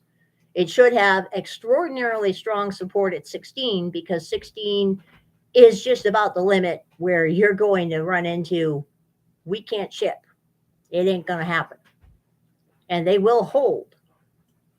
But on the other hand, if we can sustain this current run that's got us right around 1690, up 1617, etc., if we can sustain that, we should move above about 1750 to 1800 toward the end of the year. What they're looking at long range for 2 or 3 years from now is their A&M department is trying very, very hard to find young projects that are actually at a point where buying them up and consolidating them could be a winning strategy, despite. And yes, Kodak, silver is gamed far, far more than gold is. Gold is gamed for different reasons, but it is gained less. Silver is indeed the most suppressed and most manipulated metal on the face of the earth forever and ever. And the reasoning for that is multifold, but the biggest reason right now is the Great Green Revolution. Because while the science is moving forward, so to speak, on finding new ways to get solar panels, for instance, to be higher efficiency and use less silver or use something instead of silver, silver still has a lot of industrial applications, far more than gold. Silver has more medical applications than gold even, though you'd be surprised at some of the places you find gold these days. But silver is indeed far more manipulated because it's used across so many more things. And these companies don't want to pay any more than they have to. Okay? I mean, look at Apple. Believe it or not, for all you people out there that are silly enough to like Apple, this is an Apple-free house, okay? You may have noticed that they just cut their trade-ins drastically on a whole lot of their products. They used to have the best trade-in and trade-up options anywhere. Well, that's going to be a thing of the past, okay? It's going to get worse before it gets better. And it may never get better. In other news, along with our increasing financial meltdown here, it looks like the COMEX is down to about 175 days to zero at the rate things are going. And that's if you happen to believe that all of the eligible is in fact able to be transferred to registered. But no, more and more indicators are that only half the eligible can become registered. Oh dear. And LME, in case anyone missed the news, has drawn back from their hard line on Russian metals because it dawned on them, now that their warehouses are almost empty, that it was a really, really stupid idea to refuse to take Russian metals. Because guess what? It's kind of hard to deliver the physical product to your customers that actually want the physical product and will not be satisfied with being given cash instead when their contract comes up if you don't have the physical product. Funny how that works.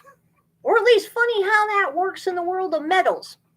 It doesn't seem to stop anybody in cryptocurrency, but that's an entirely other story there.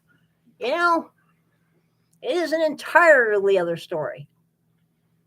I think the hypo dissolves silver chloride, but not silver. Yeah. It should be pretty easy to find that.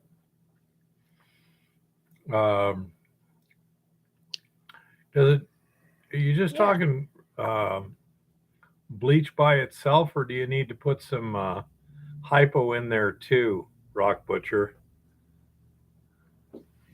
I'd like to get some stacks of very old X-ray film myself. Just saying. That would be nice. The goddess likes things like that. I would also like to get some real tin foil, not aluminum foil, tin foil. Try finding it someday. Don't happen.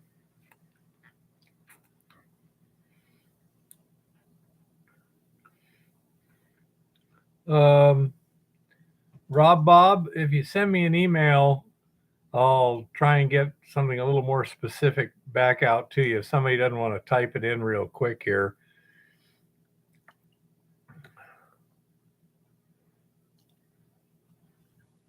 Hey, Chris. I think nitric would dissolve the silver just fine. Yeah, I would think so. I would think the nitric would dissolve it right off the stuff. It depends on how old the X-rays are, blind sight. Really old stuff has a whole lot in it. Isn't hypo sodium thiosulfate? I mean, the actual photographic solution called hypo, I believe, is sodium thiosulfate, which is the fixer. Yeah. That's what dissolves the silver chloride from the film, leaving just the silver. First you got the developer, which causes the silver to reduce out of the exposed silver chloride, and then the fixer removes the remaining silver chloride to prevent it from changing. And David, yeah. Well, anyway, Rob Bob, you can send him an email. We will find out everything we can, and we will help you see if you can get the film stripped. Personally, that would be a really cool project. I have a few other things I want to do this winter. In other news, in case anybody missed it, the cryptosphere is undergoing some seismic disturbances, again, if you will. FTX. I don't think there's any easy way to start this one, but it all started for me when I received 3 push notifications from Coinbase, because I have some random stuff on Coinbase. And the 3 push notifications on my phone from Coinbase informed me that my tokens were absolutely safe. Coinbase is rock solid as the Rock of Gibraltar. And just to prove it, they will give me a bonus if I deposit some money with them. Naturally, the goddess immediately read that and said, okay, something must be melting down somewhere. And it took me about 34 seconds on Reddit to find out what was melting down, which was FTX. We're going to draw the curtain of charity on the whole issue of the weirdos that made up the little FTX love nest in the Bahamas. Okay? That whole situation is just, let me put it this way. Old school soap operas were less complicated than all the business dealings, the family relationships, and the connections in that little group of mid-late 20s people that were running this Ponzi scam and living together in the Bahamas. Well, nobody is quite sure just how many billions of dollars have disappeared here. Nobody is quite sure whether there actually was a hack of FTX after this all started. Though many people are very sure that apparently one of the major investors in FTX was Ukraine. And FTX was the head of FTX, Sam, whatever his name is, Sam Bankman-Fried, or FBF, as everybody's calling him. He was the largest personal donor other than George Soros to the Democrat Party. And when you look at the little group of people that were running this thing with him and living with him, and apparently they were all romantically inclined with each other too, except, well, not the parents. We don't know about the parents, but apparently half of their parents were college professors, lawyers, bankers, etc., that also had very close ties to the Obama administration and the Biden administration, and a couple of universities that shall remain nameless. But we all know what the Ivy League is like, okay? You nasty people. I really cannot believe that anyone would still send their child to an Ivy League university, okay? You'd have to be stupid to do that these days. But yeah, so in the middle of all this, all these people have apparently disappeared. They may be in Argentina. There are rumors to this effect.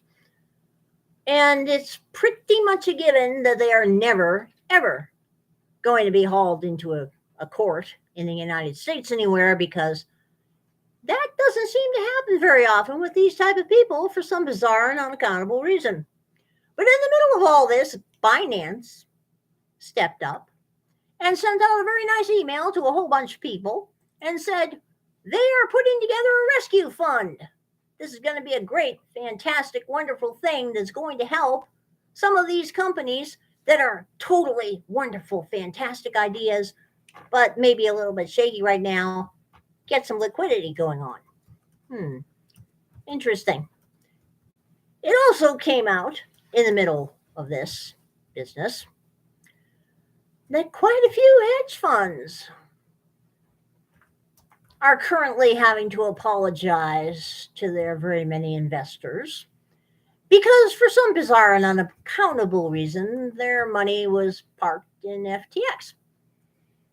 And JP Morgan weighed in on this and said that, yeah, there seemed to be some problems with centralized finance. You know, there seems to be some problems with CeFi in the crypto sphere.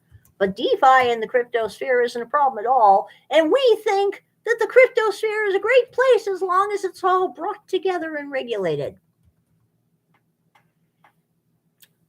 Very interesting. Especially since some of the people involved in this ridiculous shit show apparently were also called upon to consult with some of our various politicians attached to the administration of Lord Malarkey, Captain Dementia, the squatter in the albino McMansion here. It's just startling what a small world it is. The goddess still believes there may be a place for crypto. The goddess also believes that Bitcoin may not have seen its lowest price yet this year. But the goddess will say the same thing about crypto that she will tell you about silver, about fiat, and about any other thing. If you don't hold it, you don't own it. So if you really want to collect these little tokens, unlike the goddess who ended up with hers by accident and has been studiously ignoring them and will probably lose them all when Coinbase goes away, if you're going to collect these things, get a cold wallet and keep the keys. And hold your own shit, okay? Please. And while you're at it, hold your own fiat, because I don't know if you've noticed, a lot of banks have been changing their terms lately. You might want to check with your bank. If they send you one of those emails and say, oh, by the way, we're changing our terms, just check off here, everything's fine, go on with your day. Don't check off anything without reading it, because a lot of banks are now changing their terms. And when you read those terms, it might surprise you to find out that they are probably rehypothecating your money somewhere and making money off it themselves by investing it in stupid bullshit like this without telling you. It might also surprise you to find out that you don't own your money and that you may have to wait around 10 days to get it. You may not be allowed to get it out of the bank if it's in cash. I have now personally verified about a dozen people I know that were unable to take out $3,000 in cash because the bank seemed to be missing something called money. So you may get handed a nice cashier's check from your bank that you would then have to take to open an account at another bank with the same terms that may not clear for, well, one gentleman was waiting 17 business days for a $7,500 cashier's check to clear between two major national banks. Things are getting sketchy in the financial world. Shocking as that may be, things are getting sketchy in the financial world. And in other related and kind of unridiculous news that you may not have noticed, a whole lot of people who bought cars are having them repoed. The repossessed vehicles are beginning to pile up all over the place. And an interesting thing is happening because they're going up for auction and people kind of aren't buying them. As strange as it seems, the car bubble may have burst very quietly with everybody not noticing. The housing bubble may also be bursting quietly without anybody noticing or everybody studiously ignoring it because the number of mortgages has dropped like a freaking rock in the last couple of weeks to a month. And Redfin is getting out of the property flipping business. They closed their property flipping division entirely and laid off a whole metric crap ton of people. Most of the major banks in the United States have also significantly cut down on the staff in their mortgage departments. But at the same time, a lot of people I know have been getting phone calls from their bank. People that have paid off about half their house, a little more than half their house, are getting calls from their bank, and their bank is saying to them, hey, if you wanted some extra money for something, this would be a great time for you to refinance or take out an equity loan. Yeah, while interest rates are climbing.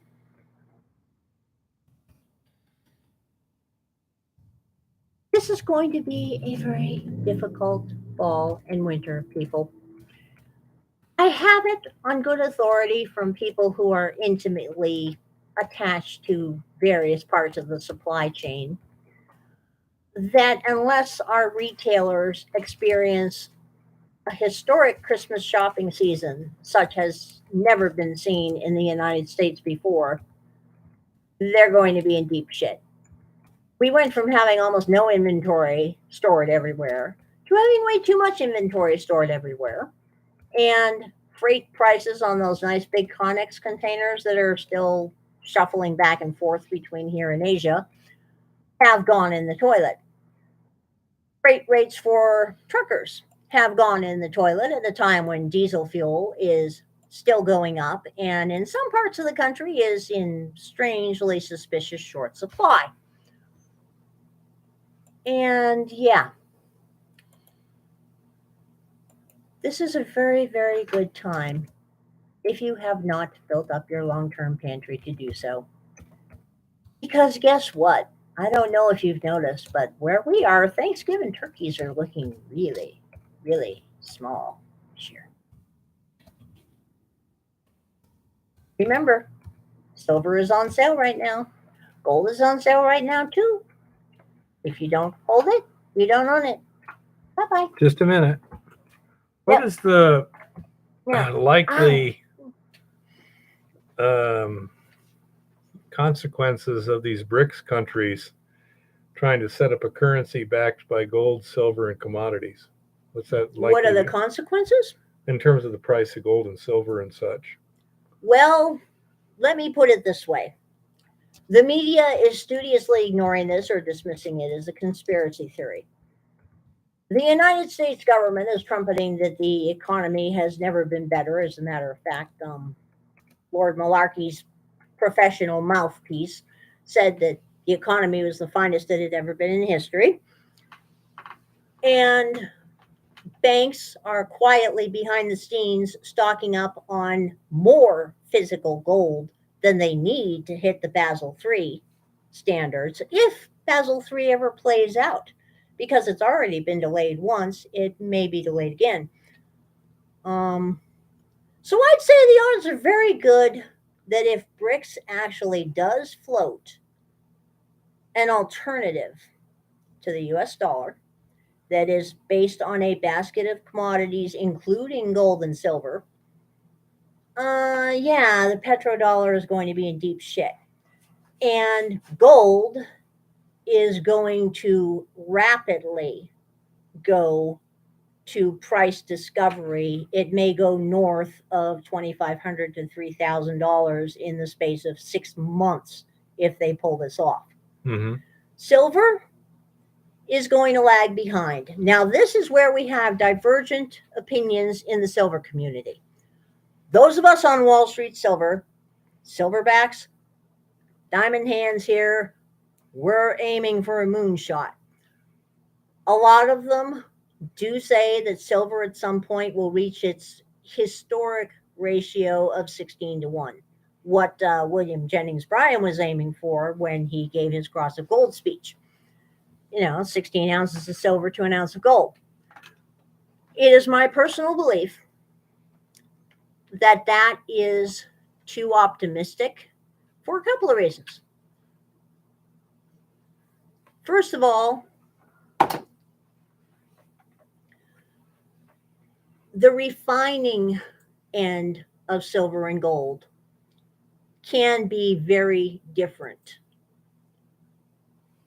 It can actually be sometimes a lot easier to get gold out of something than silver. Ask me how I know. I know because I am sitting and looking at a leach pad that has all kinds of silver piling up on it. Why? Because the stupid leach stuff doesn't grab only 10% of the silver for some bizarre and unaccountable reason. And then the stupid resin kicks that right off after it loads it to load gold. Well, I can't go after that silver without compromising the gold, okay? And I don't have $20,000 in testing that I can do to get that silver. You can have both metals present in the same place. That's no guarantee that you're going to be able to get them both with the same ease, in the same price point, in the same way. Second of all, silver, before the age of tech, silver was the money of gentlemen and the money of the people. Gold was always the money of governments because it's nice and portable. A little cube is worth a whole lot of money. People, meaning us, usually didn't see gold coins. You might get lucky if you got one gold coin in your damn life. You spent silver. Because how many times do you buy something in an average week that costs you $1,500? Probably not very often unless you're a rich person. You buy plenty of things that cost $20. In your average week, you're going to have, 20 or 30 purchases that are little things that you spend silver on. But in the past, silver didn't have as wide an application as it has now. Now, silver is in all our tech. Silver is used in hundreds of medical applications. Silver is used in hundreds of other forms of industry. Silver has more patents connected to it than just about any other metal out there, except perhaps copper. And silver is part of the Green Revolution. So quite frankly, the powers that be could not afford to let silver come into its geologic relationship with gold, which is about 9-1.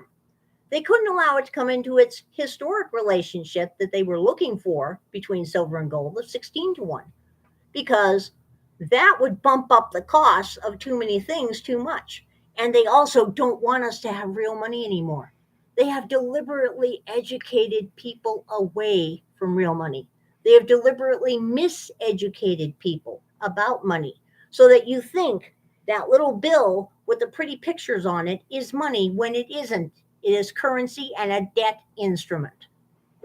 So they don't want people to know what real money looks like anymore anyway. I think we could settle in at a ratio where it's about 35-1. 35 ounces of silver to 1 ounce of gold. I think that's about where we'd settle in, because it takes into account the differences in processing. It takes into account the differences in refining. It takes into account the geologic ratio to some extent. So I'd be looking at, $3,500 gold and $100 silver. I think that is entirely possible. I don't think they'd let silver go much higher than that, because if they did, their green revolution is going to go right out the window. It's, they still have this whole green revolution thing they're trying for some bizarre and unaccountable reason. But as it stands right now, I think what's going to play out with the BRICS is we're already seeing another 15 or 20 countries want to join this little thing. 40. We're up to 40 now. Well, we're up to about 40 countries that want to get together in the BRICS, and they want to work on this basket of currencies. And population-wise, they make up well over half the world's population. Mm-hmm. They make up about 2/3 of the world's industry, since the United States doesn't manufacture anything anymore, as we all know.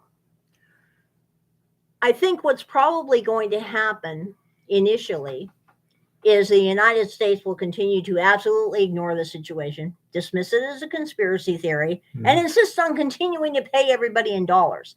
And until these countries behind the scenes can find a way to take us down without starting a nuclear war or a, conventional war, they'll play along with that. They'll use BRICS money between themselves, and they'll use US dollars with the rest of us, and everybody will pretend that this is normal.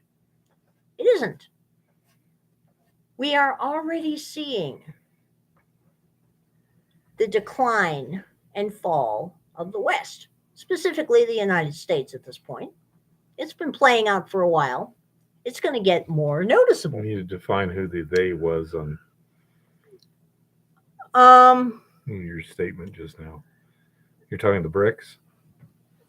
In my most recent statement where I said the BRICS people are going to be doing their thing. They're going to be positioning themselves so that they can put an end to the US dollar without it triggering a nuclear war, because I don't think anybody wants to be glowing in the dark. None of the financial interests involved want silver to reach full discovery because silver is extraordinarily valuable. They don't want it to reach full discovery. I can see it hitting $100. I can see them holding it at $100 forever, regardless of where gold goes, because they need it for so many things. They can't afford for it to get too pricey. If gold is money, if gold is the currency of banks and governments, the banks and governments want gold to reach unobtainium prices. If they all decide to go to a gold standard, gold will go to $15,000 an ounce because that makes them all rich. And that means that people like us can't afford it at all. On the other side of that, they don't want people to think of real money as money that anybody other than they use. They don't want people to understand what sound money means. You need to stop using they and us and stuff Governments and banks and financial institutions.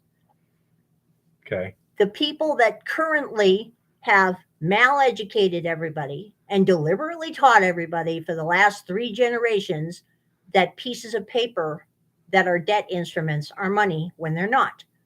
The people that are saying we want central bank digital currencies because that's great, which is even worse than a debt instrument you can hold in your hand because it takes them 2 strokes on a keyboard or an "oh, we got hacked," and guess what? It's all gone. These people do not want anyone to understand that silver and gold are money. They do not want anyone to understand the difference between Austrian economics and sound money principles and the fiat system we have now. If they decided to adopt a sound system again, then they would make gold worth $15,000 an ounce. They would make sure that nobody could own it, but you could own a gold certificate. And then when you tried to turn in 15,000 gold certificates, they'd find a way to not give you gold. That's just the way it is. And they're not, it is in the interest of governments and business to keep silver at a price that allows them full utility of it for industrial purposes, for medical purposes, for technology purposes, for energy purposes, but not so expensive that they can't make money selling their shit. I mean, we already have seen what happens when an inflationary spiral hits and a company raises their prices, and they have every reason to raise their prices. The media starts yelling, those guys made 300% profit during the pandemic. No, they didn't. They didn't. Beer, Rock, beer, lots of beer. It's used as part of the whole class warfare thing. They don't want, these companies don't want to make their tech too expensive for you to buy it. Governments don't want the tech and the media so expensive or inaccessible that it cannot be gotten to you, because that is one of the tools that is used to control the population. The whole business of broadband is a human right, and our federal government going out and giving broadband to the entire country and subsidizing people's internet. Yes, Fiddler. They're not doing that because they want you to be able to watch your favorite TV show. They're doing that because it is a way to control information. They can control the flow of technology, and they can control the flow of business by controlling the flow and cost of the supplies that are used in these places. So I don't see silver getting a discovery anytime soon over $100, but I think it could very well go to 100 someday. And I think gold could very well go to about 3,500 if the BRICS kicks off. And while it does, the United States is going to ignore it. Anyway, bye-bye. Gold sluice, yeah, Some people work for a living. Well, Depends on what you're most calling. means more than 50%. Depends on what you call working. I mean, really, it actually does. Oh, my back. Good night, everybody. Bye-bye. Okay. A couple things in the comments there I'm going to address. First of all, with respect to the getting silver from film and everything, if you had silver chloride and you dissolved it in fixer, could you cement it with copper directly out of the fixer? That's a question, because the fixer doesn't dissolve silver. So once it precipitated, Right. let's say, so if anyone knows, let me know. Okay, put it in the comments there. I'm waiting, Chris. And here's another thing, Rock. I think we're about as well informed on Russia as a lot of other subjects lately. If you look, you'll notice the ruble is the only currency in the world doing better than the dollar. And when Oh, just so you know, Yeah. Katie Hobbs has won the Arizona governor's race. supposedly, yep. But anyhow, so Associated Press said so. fine. I'm in the middle of something. And when the press and everybody is saying, oh, the Ukrainians drove Russia out of Kherson, the Russians withdrew out of Kherson behind a river, so they're in a very good defensive position while they wait for the ground to freeze and 300,000 reinforcements to arrive. Of course it is, Rock, but the U.S. government's supporting ours. I think that they're in a much stronger position to attack us financially, so to speak, than most people want to admit. They've got China and India with them. Well, You they know, also produce. you know, What do we produce? Let's say they've got all these resources. Europe is going to be in real trouble this winter. The United States is committing suicide. Who's going to fight them? I'm not a Russian supporter. I'm merely looking at the facts as I see them the best I can and saying True. they're not nearly as weak as they're portrayed to be. Notice every prediction about the Russians collapsing and Putin being gone and this and that and the other has completely failed to materialize. And Putin is a smart, ruthless person. I don't say he's a good person or a bad person. He's ruthless and he's a Russian patriot. And we have said we want to destroy Russia and kill him. Okay, you got a smart guy with a lot of resources at his disposal, and you backed him into a corner. And we also just told them we were going to be continuing the sanctions no matter what happens with the war. And he's got the most nuclear weapons on the planet, and you're saying, we're going to fight you to the death. Not, in my opinion, a smart move. Doesn't mean I like him, dislike him, or anything. It's just we have seen one Russian collapse and retreat in the last year. That was the Kharkiv thing. That was where you had about 2,000 Russians facing about 10,000 Ukrainians in a very unimportant area, and they retreated to behind a river and killed 2,000 or 3,000. They killed more Ukrainians than there were Russians and lost relatively few Russians. Well, I think we should not be talking about Russia. Probably not. But anyhow, so I think that, the information we're getting there is about as good as a lot of other information we've been fed lately, and should be taken with a grain of salt. We're pushing into a position where they have to fight for their lives, and that's not a good thing, to back a dangerous animal into a corner. So that's, I think we should be very cautious on this one, and we'll see what happens. But I neither support them nor don't support. I'm an American patriot. Retreat from Kiev. Yep, exactly. They were sitting there 40 miles of equipment sitting on a road for a week. When were they bombed? Did you see the highway of death? Retreat from Kharkiv, absolutely. Retreat from Snake Island, absolutely. It was within artillery range. It has no strategic purpose. Why let your guys get killed? Retreat from Kherson, absolutely. Not a retreat under fire. They retreated in good order, and they're sitting there on the other side of the river. They blew all the bridges behind them, which I find fascinating because it seems to me that they're setting up by much priority a defensive position. Okay. And they have now created a situation which the Air Force will love. If it's on that side of the river and it's military, kill it. If it's on our side of the river and military, don't touch it. It makes it very, very easy for an Air Force to drop ordnance. Yeah. Don't know what's going to go on. I really don't know. But again, it wasn't like they were beat back under fire. That's a big difference. In none of these cases were they defeated. They merely retreated in good order. And as such, they didn't suffer a lot of damage.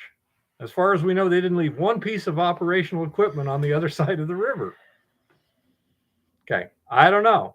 I'd just be very, very cautious that we're going to win this thing economically. That's the big thing as I see. I don't Is think you've we're got gonna win it economically. Russia and China. One has resources. The other has people and manufacturing. And India. You have India, which has people, manufacturing, technology, and they're And Brazil. getting together to coordinate something that, if it works, is going to hurt us. And Brazil. Yeah. We'll see, Rock. I don't think it's going to take too long. But anyhow, that's,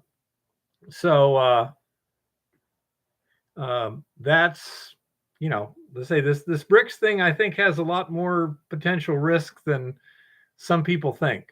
Because, again, we've managed to make everybody on the planet mad at us. We pissed off the Saudis. We pissed off everybody, Yeah.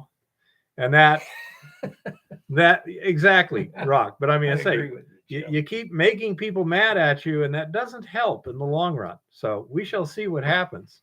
Back to mining. Well, it is going to have an effect. Let's see. Did anyone know what happens when you try and cement copper? Use copper to cement silver out of a sodium thiosulfate solution from silver chloride. Any answers on that one?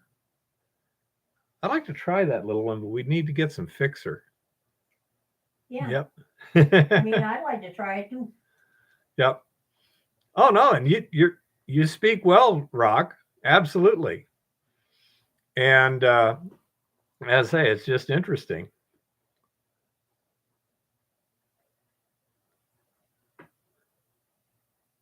That's kind of my thought, Tricky. But again, we're way over here. I've seen Bill Whittle, who has a Russian wife, who has a different opinion. Don't know. Say, I don't trust anything our government tells us anymore. Gee, I wonder why. Yeah. And so the news is Katie Hobbs supposedly won the Arizona governor's election, which means that it's going to be very hard to get the election system straightened out there if that holds up. So the United States continues to slide. Democrat governor, 2 Democrat senators, and a Democrat secretary of state. Yeah. Arizona is toast. Can gold be obtained with electrowinning? Absolutely. Out of what? If you have a gold-containing solution that is conductive enough and has enough gold in it, absolutely you can extract it from electrowinning. That's exactly how they strip resin usually, or carbon concentration. Yeah, when at the mine I was at, and it'll be interesting to see, Rock. You may be right. I'm certainly no expert, but the gold mine I worked at, and many gold mines that use carbon, they will absorb the gold onto the carbon, and then put it back into solution in a very hot caustic concentrated cyanide bath, and then electrowin it out of that solution. The problem, gold, Fiddler, is that the ore grade we have is such, and the solution that we're using is such that we can't directly electrowin out of the leaching solution. Okay. And that's, in some cases that does work, but we weren't able to get our solution to directly electrowin gold. It's not conductive enough, you know? And so we're trying to do a 2-stage process where basically we leach it, we put it in resin, and then we put it back into solution at a much more concentrated level, somewhere in the neighborhood of 100 to 1,000 times as concentrated. And the second solution will be a lot more conductive, and then we can directly electrowin it out of that second solution. But we've increased the concentration by at least 2 or 3 orders of magnitude, and put it in a solution that's much more conductive. So that's what the resin or the carbon does. It provides a concentration step in there, and then you would electrowin out of the other. There are some places that are trying direct electrowinning. I have no experience or knowledge of any mine or mill that is directly electrowinning out of the solution that they use to dissolve the gold out of the ore. Okay. They might be doing it for concentrates, you know, then you could use a much more concentrated solution, a lot more conductive, and that could work. But I don't know of anyone that is using it for directly extracting gold from the leaching solution. I know some people were working on it because it makes life a lot simpler. It would be a lot simpler. A lot simpler if you can do that. You could do it. Another issue with direct electrowinning from the leach solution, and it to some extent has it from the resin or carbon also, is other compounds in there. You know, you might be electroplating a lot of iron and things like that also. And so that's where we wind up with, you know, low amount of gold, low conductivity, lots of, you know, you got a lot of other elements that you're going to be plating out that may plate out easier. So that's why they do the concentration step. One thing that we're going to be exploring in the next week or so, we did have time to get some Pure Gold 5011 resin loaded, and we will see if maybe, I mean, it seemed to be recovering the gold pretty well. Our spot test showed that first cartridge with the Pure Gold in it, which was all we had, was for one cartridge. Right. It was getting a good recovery out of the gold, probably 80-90%. High percentage. So it was first cartridge. Yeah, as first cartridge, it was doing pretty good.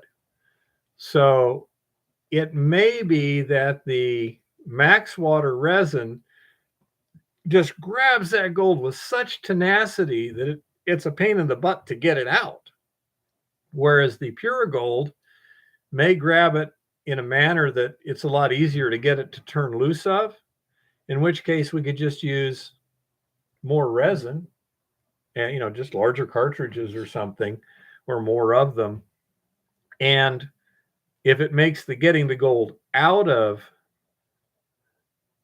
the resin a lot easier, then that might be the way to go. It may not hold quite as much. It may not recover it quite as well, but you can do that with just larger cartridges, more cartridges, things like that. Maybe easier to strip from that. Yeah, but if it's easier to strip, right. that may make it better.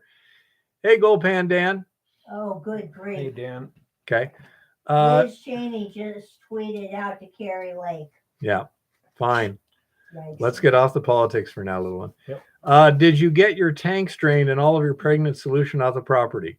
The tanks are drained. The pregnant solution is in the pregnant pond, turning into a giant ice cube right now. Okay. And we'll see what happens next spring. But no, we did not have any, we had no place to put the solution except into the pond. The pond has sloped walls and everything. So theoretically, it should be able to freeze up. It'll be there. And it'll be there come springtime. As it starts melting from the top, we'll start pumping it back into tanks. Exactly, Rock. I say it's not going. That's what we had to do to secure the thing. Do not know, John. That could happen, John. I say that's an interesting question, but we don't know. That was not Shock it out of there. what you would call, it wasn't what you would call pregnant solution. Okay. Most of that was barren solution that was dumped directly into the pregnant pond just as a container. Right. You pulled your resins and put them away. Yeah. The resins are actually, they're over at Lauren's right now. Okay. So we have all the resins secured and over at Lauren's to play with. And we'll see what what happens there. But we have lots of experiments to do this winter. We have lots of stuff to do experiments on this winter. We have lots of loaded max water resin. We have 330 grams of loaded Puragold resin. And that should give us plenty of stuff to experiment with. Get some insight into what you can do. Once we get a apparently efficient technique, then we can scale up and go from there. The problem with doing that, Kodak, is Jeff. If you turn it acidic, you have to pour a lot of expensive acid in it. And then to reuse a solution, you have to pour a lot of expensive base in it and create a lot of chemicals that you didn't necessarily want. So that the most simple thing is just put it in a resin or put it in a secondary container where, I mean, I can take all the gold in 200 gallons of solution and put it into 3/4 of a pound of resin. No problem. And take that same solution, add a little bit of chemicals to it, what it's already got in it, but just bring it back up to snuff and reuse it. And that makes it a lot simpler than, it's like if you wanted to get the stuff out of a truck, the way to do it is with a forklift, not by disassembling the truck and then reassembling it. Mm-hmm. And that's basically what you'd be doing. You'd be using a lot of chemicals, creating a lot of problems. And so that's why we don't want.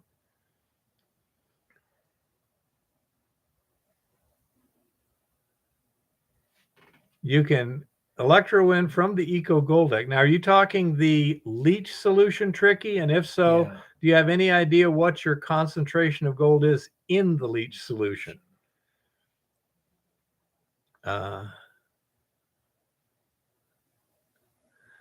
That's correct, Dan.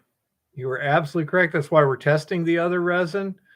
And let's say we have loads of possibilities of getting the gold out of the resin. Everything from ashing the resin with a scrubber on the exhaust to a lot of different chemical techniques that we haven't tried yet and stuff like that. So we have lots of experiments to do. But Tricky, were you doing that direct electrowinning or what?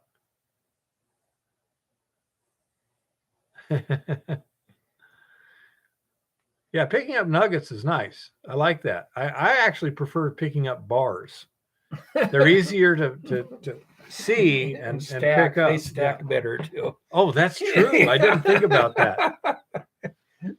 Yeah, Dan, we have lots to do this winter between the experimentation in the lab, routine maintenance stuff, Yeah. some non-routine maintenance stuff. For example, Chris suggested we built a little crane on the Stutenroth so that with a little hand winch, we can just swing it over the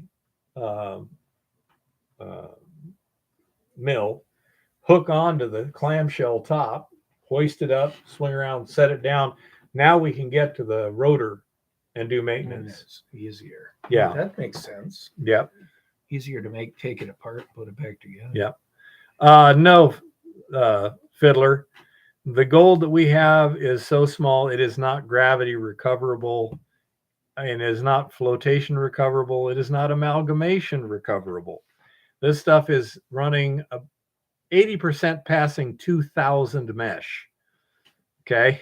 It is not good. I can get about 15% recovery using gravity methods. And what I'm getting is small enough I can leach it anyway. So it makes no sense. But yeah, it is what it is. You got to let the rock talk to you. It does no good to yell at the rock and say, bad rock, I want you to cooperate. It's got the listening ability of a rock. Yeah. You know? So then you use science. Yep. I don't have any links, Rock. I haven't even tried looking yet. Montana Bureau of Mines, according to Jeff, has just done some surveys, aerial surveys using 8 different sensor modes or something like that. And they're getting the data compiled and such. So that could be very useful.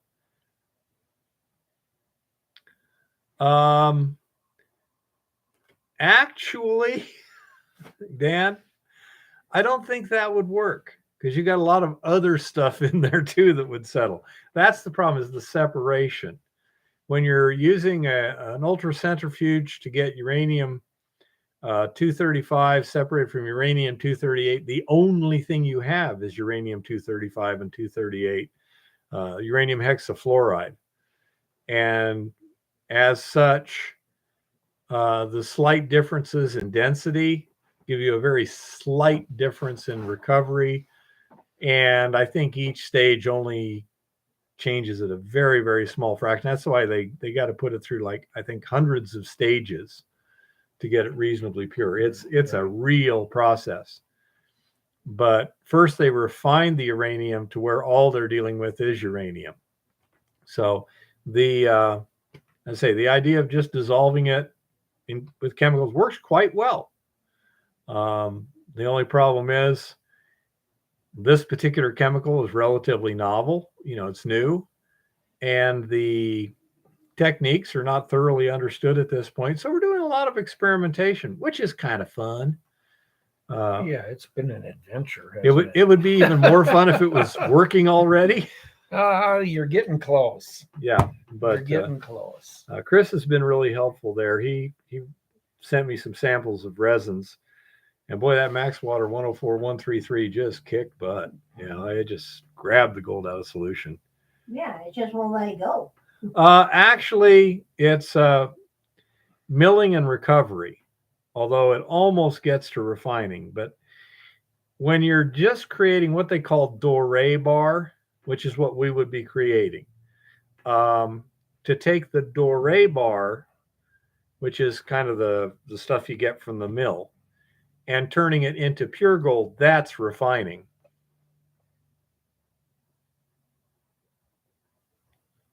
Well, that would be undesirable, Rock. I'm not sure when he's going to go out there, Dan. I don't know, Dan. That sounds like a hard way to make a living, but I think he's going to wait until the snow melts and then just take an we want excavator to to it. try, use an excavator on a few more of them and just see how extensive the drifting was in those benches. Did you do any panning of anything? No, we did not yet. Yeah, We haven't okay. touched it. It was right at the end of the deal here, and there was about Oh, you still got a lot of yeah, construction. about 2 pages of things to finish yet. Yeah. They got a lot of other work to do out there. But there will be an opportunity to play there and see what's really going on and what the potential of it is. Waiting for spring. That's If I get desperate enough, though, Dan, I know what I can do. yeah. That is so different here from Arizona, where I mean you really can't work in the wintertime. Well, the old timers would work in those, and then they'd just pile that pay dirt up, just like Dan said. And in the spring, they'd set their sluice and sluice it all. Yeah. So they do whatever work they could outside of the weather. In many cases, absolutely, fiddler. Oh yeah. Yeah, waste dumps, Yeah, I ore found stockpiles. some little ore stockpiles that I've actually been able to metal detect nuggets, little pieces of gold on. It's pretty cool. Exactly, Dan. You just never know. I agree, Rock. I was pretty impressed. When they were drifting in those benches, they weren't doing it for the exercise. Well, as a percentage of the ground that's there too, a lot of times those drifts are only maybe 2 or 3% of the actual available ground that could be mined. Are they similar to tailings piles? Well, it can be a dump, but it can also be a screened level of gravels and sand that you can tell that they just never washed it. can you recommend areas to prospect in Cochise County, Arizona? Not in specific. There should be plenty of them. Best thing to do that I found initially is find a local prospecting club and talk with those people. Gold Prospectors Association of America Nah. has claims down there. Yeah, I'm sure they do, but something like Desert Gold Diggers or something, a local club, is good. But the other thing to do is Arizona Department of Mines and Mineral Resources has 2 books, Lode Gold Mines in Arizona and Placer Gold Mines in Arizona, which shows you where they have found it in the past. That usually tells you where it's at. That's a good starting point, at Yep. least. Definitely, Jim. They all had limitations to what they were capable of doing, and if you can exploit what those limitations, you'll figure out what they were and exploit that. A lot of times, a lot of these drainages and areas that had gold, even though the old timers were pretty efficient at a lot of it, there's a lot of areas that they weren't efficient at all. So it does leave, there's a good chance to, find a lot of gold yet. Yeah, my thought is if they were drifting through that and yet they didn't take the time to just rototill the whole thing, then it wasn't super rich, or they would have rototilled everything no matter what the cost. Not necessarily. If it was 100 ounces to the ton. Well, yeah, if it's rich enough, I've honest to God seen areas where they drifted, a complete little area that was 100 feet by 100 feet. They left nothing under there to get, literally, the few nuggets that they missed. And that would be direct electrowinning tricky. And say if it was rich enough, they would have just overturned everything, but it was rich enough to drift on. If nothing else, at least for exploration. Usually, in this case, I think it's far more than exploration. They were drifting, especially in that one area. They drifted enough that it said they were finding value. And drifting had to be more valuable than ground sluicing just the drainage. So the fact that they did it kind of says that there is an opportunity. Okay, so you need DC 20 volts to 40 volts, sawtooth. And you need an iron cathode. And what kind of anode?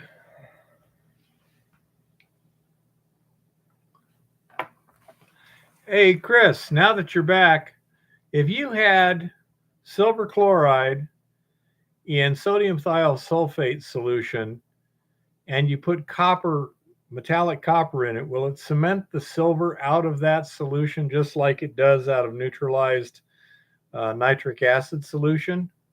Because once you turn it to silver, it's not going to redissolve in the hypo, not hypochlorite, but, thiosulfate.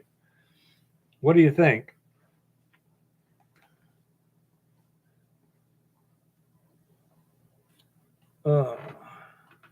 Gold fiddler, the answer to that is actually yes, but part of the drifting was to not even deal with the overburden or have to clean off, 10 feet of worthless dirt to get to the gold. They basically just tunneled to the gold and then followed the paying gravels along underneath. Iron anode? Stainless cathode?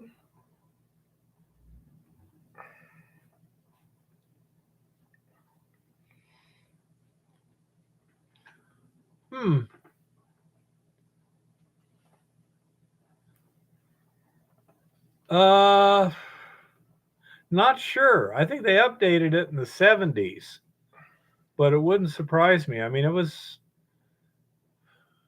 I don't know where I think I've got them in the trailer down there. Fiddler, no, they actually sink a shaft. Well, they could drift from the creek in and hope they got to bedrock, but in cases where they couldn't, they would just sink a shaft straight down, hit bedrock, find the gold, find the level that was paying gold, and then follow it. The biggest thing is, water could be an issue, especially in this country. Okay, Tricky. The iron will decay with the gold and silver attached. So the iron has the positive terminal hooked to it, and the stainless steel has the negative, or the other way around. Well, maybe we got our terminology confused where you're using one, I'm using the other. In this case, most of those drifts were from the creek, weren't they? In this case, they were on that drainage, but there is, I can show you quite a few cases where they basically sunk a shaft. They went off of the creek a ways, sunk the shaft, and then drifted. So they weren't in the creek, actually. Yeah, but they were coming in from the bank, most of them. You bet it can, Fiddler. Yep. Okay, Tricky, confirm. You put the iron and hook it up to the positive terminal and the stainless steel to the negative terminal is what I understand you to be saying. Am I correct?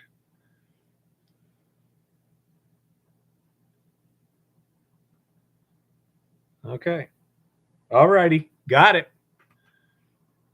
You are correct, Trevor. That did factor into drifting, but in a lot of cases they drifted because they could do it in the winter when the water wasn't moving or was frozen in this area, or the amount of overburden that they didn't have enough water to wash the drainage out, with hoses or whatever, hydro mining. So the alternative was just drift for it. Okay, Chris, did you hear my question about the thiosulfate and silver chloride solution and cementing with copper? Okay, so Tricky, what we'd have to do is thoroughly filter the solution first, then run it through the electrolytic cell, and then filter it again, basically. Perfectly feasible, Yeah,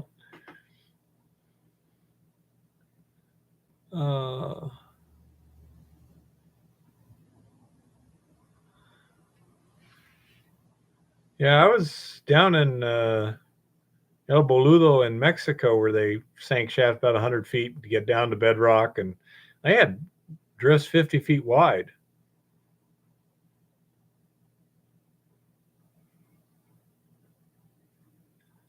Dilute and run over steel wool is the way we did it in the darkroom sinks. Okay.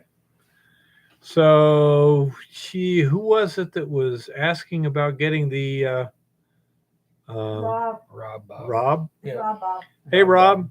Yeah, if you've got silver chloride and you're using your hypo, I guess Chris says you can run it over steel wool to precipitate the silver. You dilute the solution and run it over steel wool. Okay? These things happen. It wasn't rock. It was caliche. It was really well cemented. It was Okay, calcite so, cemented. Yeah. But yeah, they were like 50-foot wide drifts. And then they were pretty much filled with stacked cobble except for a walkway. But yeah, it was pretty amazing. 400 hertz, huh? Wow.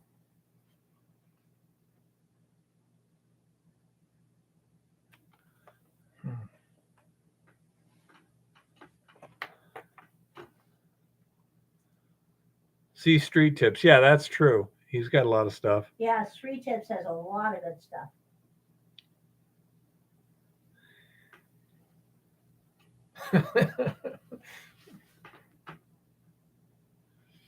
Yeah, it was pretty impressive down there.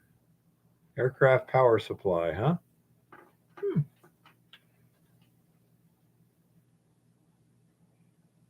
We don't have an aircraft power supply. Yeah, we can look it up though.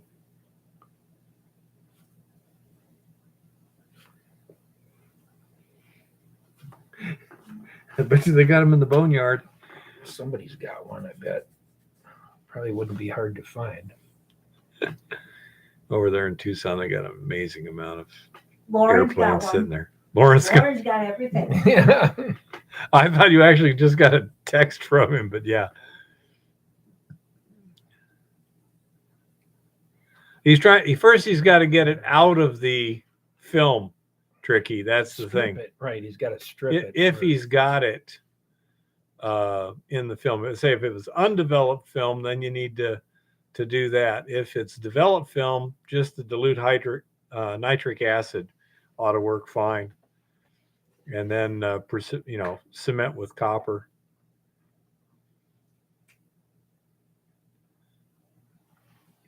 So it's getting it out of the film that's his first tricky. Oh, I'm gonna have to take a short Question. break. What? Go ahead. If the film wasn't unexposed, if the film was unexposed, couldn't you just expose it? Would it make it easier to get it out of you? Well, then you still have to develop it. It would be easier to just use the hypo, Stripper. Okay. Okay, John, that would be That's fine with that's me. Interesting. See, told you you'd probably find one somewhere. Be happy to pay for it. Yeah. Oh, I gotta go to the restroom for a minute. As long as it doesn't cost billions of dollars. It's just a power supply. Shouldn't be too much. If it fits on an aircraft, it's designed to be light. If it sits on an aircraft, it's probably expensive. Yeah.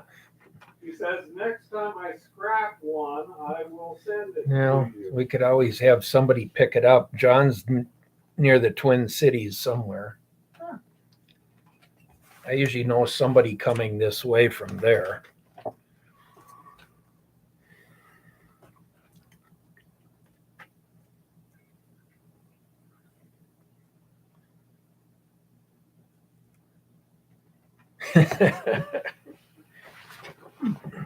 Interesting. Anyway. Yeah, quite a few of the drifts that we've dug up were stacked cobble. They clean the rocks and stack them and then just slowly move their excavation underground. So they were actually backfilling as much as they were mining the gravels out. Support the back. Yeah, it did. It was, somewhat self-supporting. They put a lot of posts and timber, stalls in all the way through it, but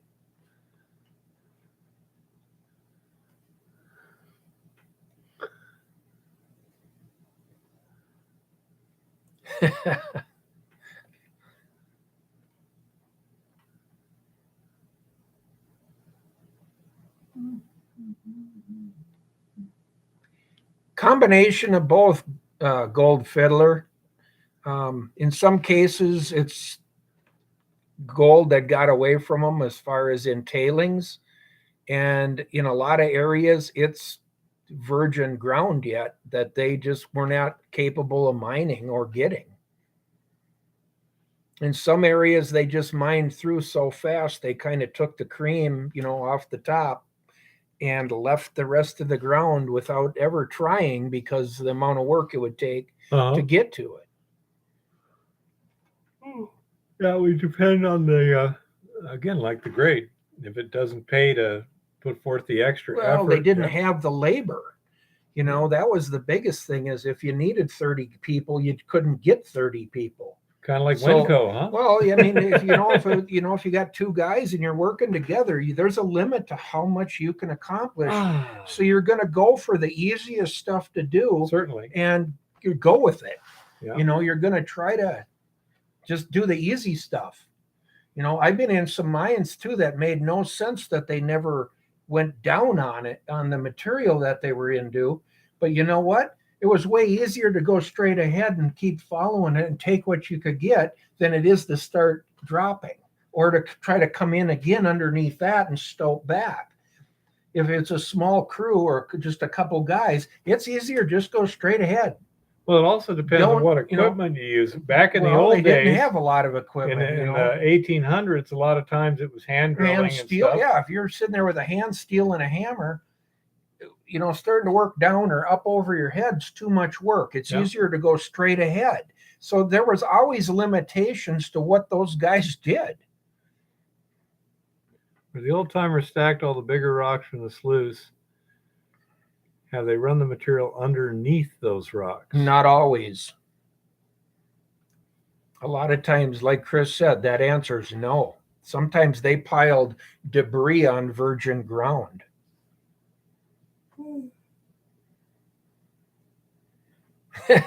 True, John.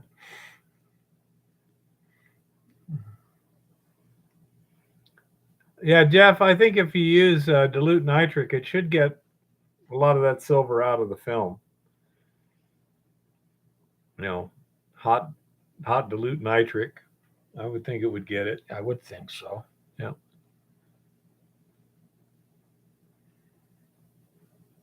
I've even seen on some placers where the placers above put all their tailings down over a lot of virgin ground to where there was 16, 18 feet of tailings on top of virgin ground, because evidently somebody didn't get their ground mined in time for the next guy who mined above him. Well, that could also be because there were different claims. It definitely, as long as you can get away with it, dump it on the other guys. And that's some of the things that happen in these drainages. If you didn't get your ground mined before they moved the water, a lot of times that's where you ended up stopping your mining, because they moved the water to somewhere else and you don't have water anymore. So there's a lot of things that play into looking at placers as to how thorough they were mined, or whether they were even mined at all, or areas that weren't mined. If the water was moved because of the upper miners or something, it maybe never got mined. And I've seen that scenario also, where you got a half a claim or a claim that literally there's no mining, and you get above it, it's all mined out way wide and everything. And it's like, okay, why didn't they mine that?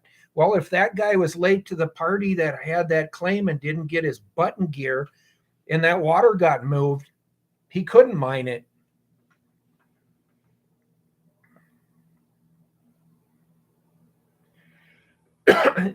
Like here, Dan, not so much, because there's so much of it that'll always be here historically.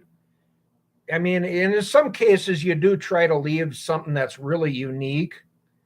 And in some places you have to leave it if it's unique, but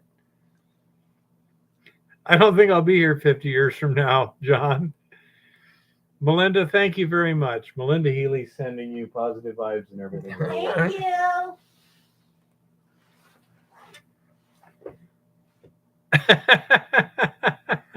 Yeah, Rock.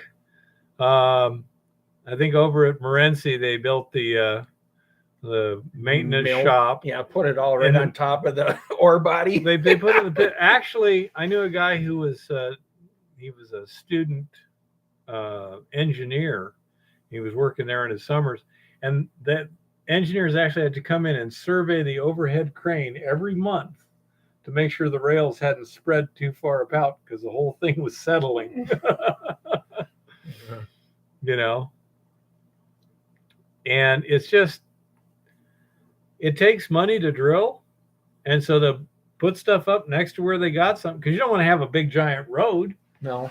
But they didn't take the time or the money to drill the holes. Well, they might not have had the money. They Well, might not have been maybe able to do it. Not. I mean, know? That's, You know, Melinda says you're welcome. And so I'd say it's been more than one time they've had to move mills or towns or all kinds of things. Yeah, complete towns. I mean, Yep. you know, in a lot of cases, the first places they settled were right on the damn placer they were trying to work. Yeah, you don't want You to, know, and move once too they far. start the town or divide it all up into little lots, it's pretty hard to tell everybody, we all got to move, you know. Yeah. Well, yeah, definitely rock, but it was learned the hard way because in a lot of cases they did the development before they realized that they were building on top of what they should have been looking at. Well, and yeah, exactly, David. Yeah, Paint Your Wagon, great movie. well, and the thing is too, you've only got so much budget. You got to start making some money sometime. True. So yeah, but yeah, that's not the first time that's ever happened. I was doing that underneath the pad over at ChemGold. I was punching holes just to make sure we didn't have anything underneath where we were building pad. Put stuff. Yeah. Yeah. And one time we got kind of excited because I was drilling holes on, I think they were 50-foot centers, but I was going 100 feet deep. Yeah. Might have been 100-foot centers. But one hole is like the bottom 3 feet, 3 samples, 30 feet, went 0.1, which was high grade for us. Yeah. And then the top 70 feet of the next one went 0.1 average. And the boss goes, uh-oh, those, how did you label those? And I told him, he says, okay, so those were in sequence. He says, there's a possibility it might have been a calibration thing at the lab where it got out calibration, and after 10 samples, they went and recalibrated. He says, so I want you to go over there and punch a hole 5 feet next to that one. Yeah. And yeah, it was just a lab error. Oh, it was. It was a lab error. All right. Yep.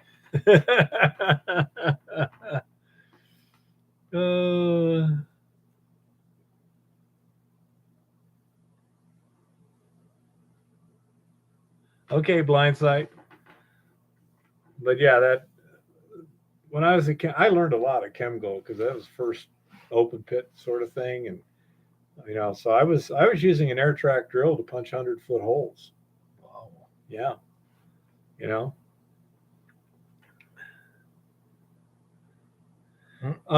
Everybody has error in the labs. There's always, if nothing else, there's always sample error that's completely unavoidable. Right. Some odd comes up. You do things to minimize it, to average it out. Well, that's why you do redundant testing too. Yeah. You know, you test and then you test again to verify that you were even close with either one. Yep. There's always going to be errors, but you always have to be aware of the fact. And so when something doesn't look right, double check it. Yeah.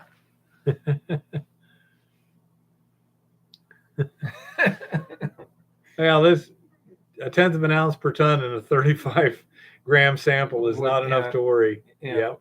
It wouldn't have much to carry out, but yeah, what Eva's doing, those beads we're talking average bead size 0.3 to 0.4 grams. Oh yeah, then you're Something there. Yeah, then you're starting to get back into some values, but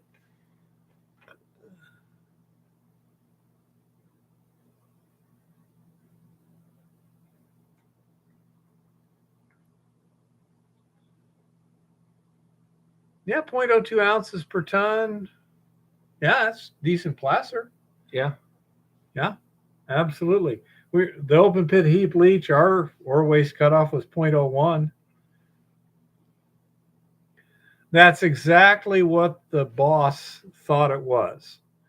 They got a chunk of gold in the disc grinder, and it's stuck to one of the plates. and it came out later, and it keeps grinding up, and then eventually comes loose. Yep. It's entirely possible. Yep. Whatever it is, let's say we just punched a hole right next to it. That one that was 70 feet of ore on top. Move over 5 feet to do it. Punch another hole. Right. Send new Because if it would have samples. come back the same, you'd have known you're on an ore body. Wow, that's pretty good, blind dude.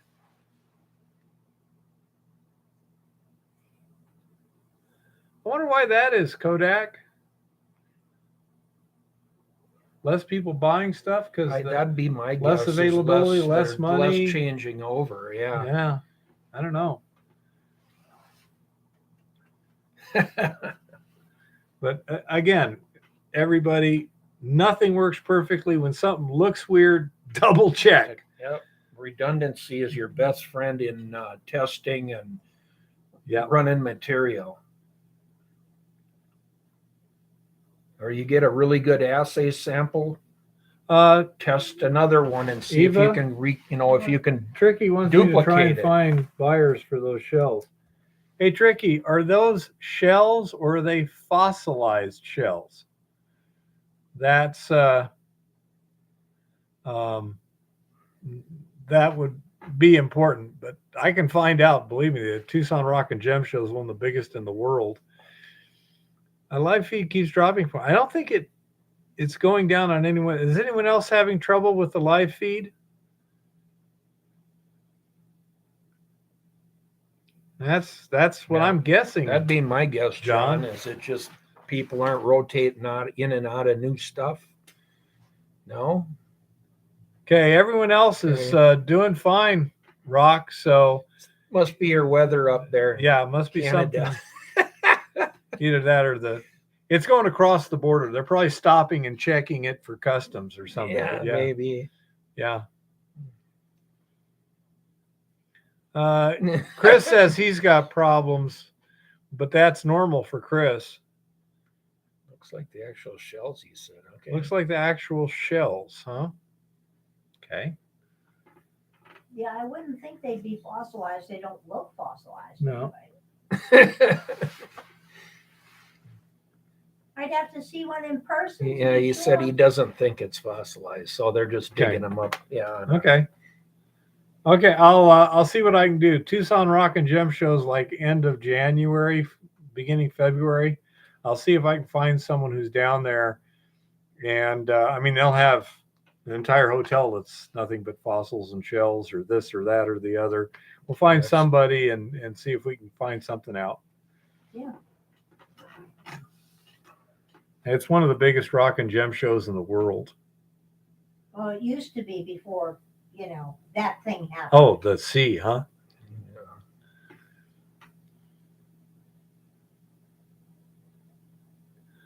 Have you got live chat on or top chat? Yeah, go to live chat if you're. Yeah. Top chat will drop some of them. Yeah. So that's all I can say, Jeff, is if somebody else knows something more, let me know.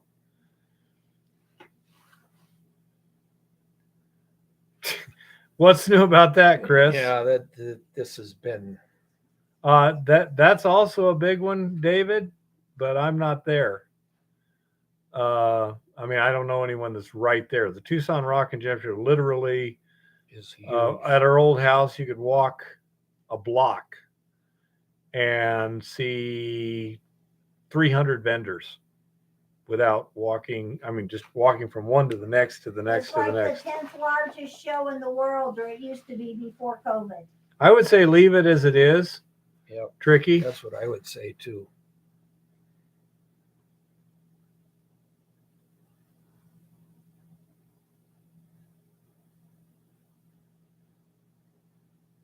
Huh.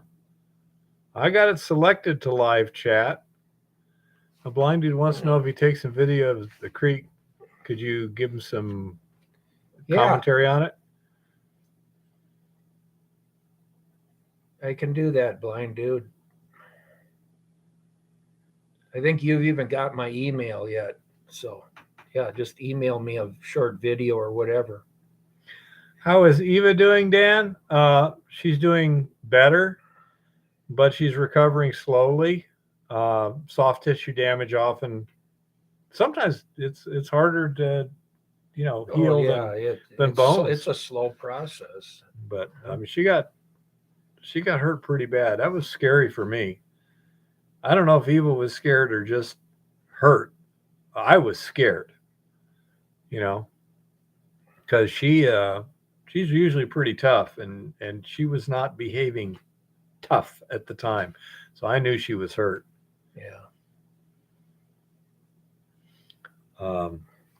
When I asked her, should I call an ambulance, and she goes, yes, it's like, uh-oh. Yeah, not good. Yeah. So yeah, that's true. yeah, can't hurt to look, Tricky.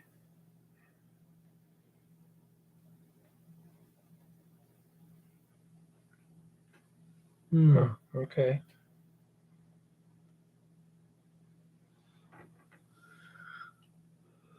So we'll see what we can do. How many of those shells are you looking at, Tricky? Is this like piles and piles of them, or are we talking tens or hundreds or thousands or what? Any idea?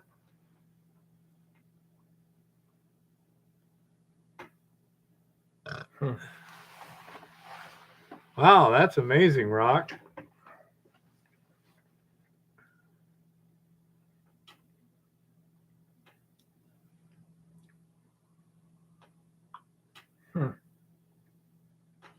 Wow. Yeah.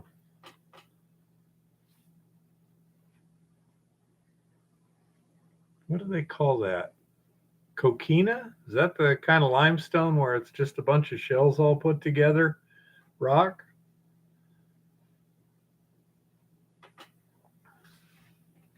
There's a particular kind of limestone that's just nothing but shells all put together.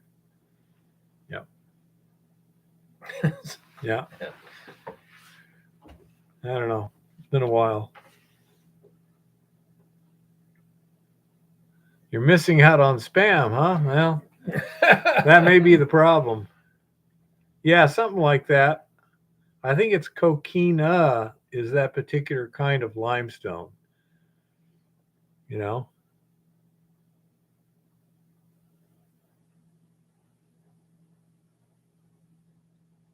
3 out of a 3-foot square area. Wow. So fair number. That's maybe hundreds. That's a small hole. Yeah.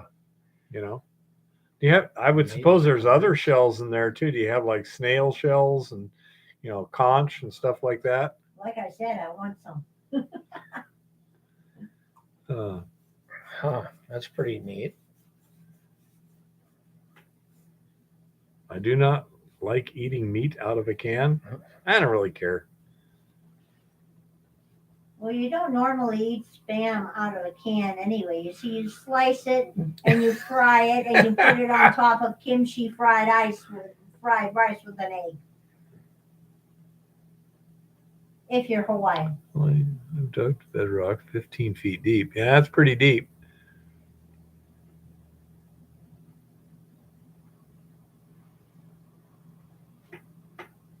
See that? Yeah, Dan. I'd be looking in the upper gravels at that point for values. I'd be checking that stuff around them larger boulders or right beneath those boulders before you get into that fine sand.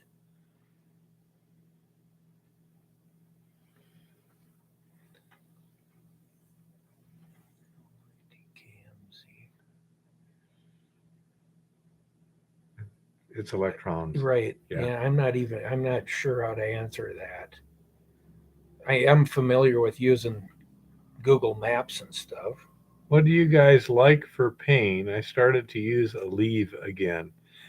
I have decent results with Aleve, and I also have decent results with ibuprofen. All else fails whiskey. You know, I have marginally better results with Motrin than I do with Aleve.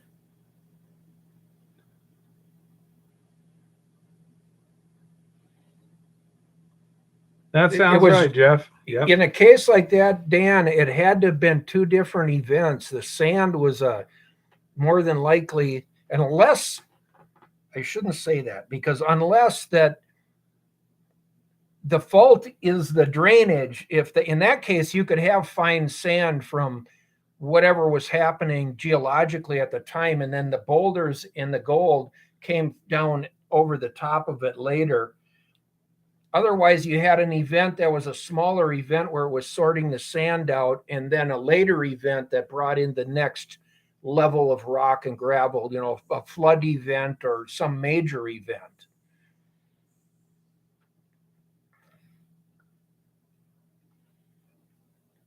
Yeah, that happens, blind dude. Yeah, Tricky. If you got that much water coming in, can you just dredge it essentially? I mean, I know Gold Hog makes a nozzle that's specifically designed to work like that. It's for beach sand and stuff like that. It's designed to work above the water level, and that might be a good way to do that. It wouldn't do too much damage to anything, and it would allow you to, suck it out.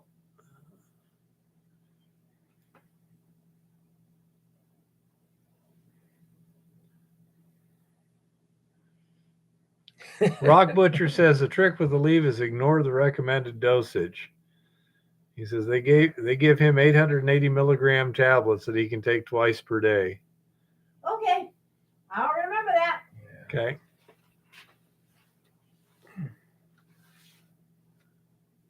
No, it's not a high banker per se. Well, what I know is a high banker, something you shovel into. This is actually a suction nozzle. You have a pump. It goes to a euductor, and then the hose from the euductor goes down, or did they pump it down to that nozzle? I think they pump all the way down to the nozzle, and it's got a euductor right at the nozzle. Right, it's coming back. Yeah, I forget what it is, but Gold Hog makes it, and it's specifically designed for like beach mining where you're sucking a hole down into the sand above the water,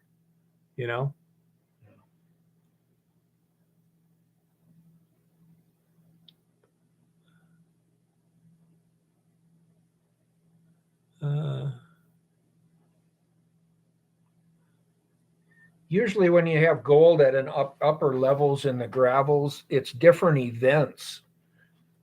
So if you're finding, gold basically on the surface down to 3, 4, 6, 8 feet, and then you've got an area of no gold, and then you get back into gold at a deeper level again, you've got different events. And you'll see that in the stratigraphy of the gravels. If you start to really get enough of a face, you can look at the different sizes and particle sizes of the gravels and sand and clay and whatever. You've got different events that laid gold down or brought gold down from higher up on the drainage from wherever it was eroding from. Dan, if you sent the pictures already, I'll refresh again on the other computer.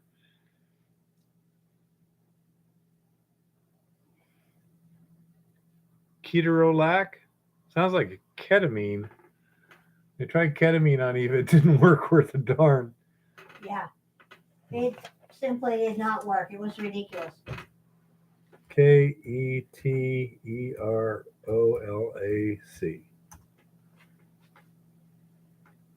Keterolac. No. Trimethamine something or other.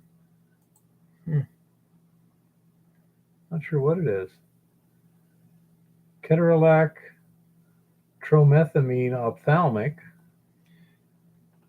Well, in some cases, Dan, the boulders will end up to be like a pavement. It'll keep anything from settling beyond that NSAID. level, and it'll seal off that sand layer below it. Anti-inflammatory.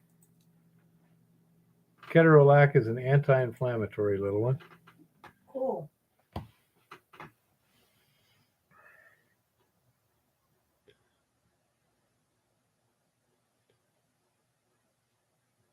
Yeah, they have to be separate events, Dan. Luckily, I never been hurt that bad, Shaggy. Why is it so many of us guys that got all beat up? I don't know. I don't know. You know, we Living got, hard. I don't know. Okay, Dan.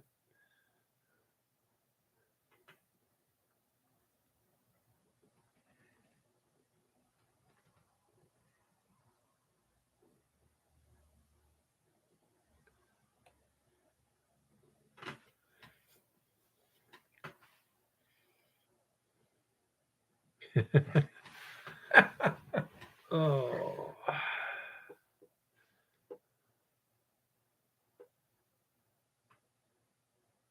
Yeah, I'll bet you, Rock. I have the same regrets, Rock, because of all the digging we've done over the last 12 years. I was terrible at taking pictures or videoing or doing anything to be able to go back. And now I wish so much that I would have done a lot of that.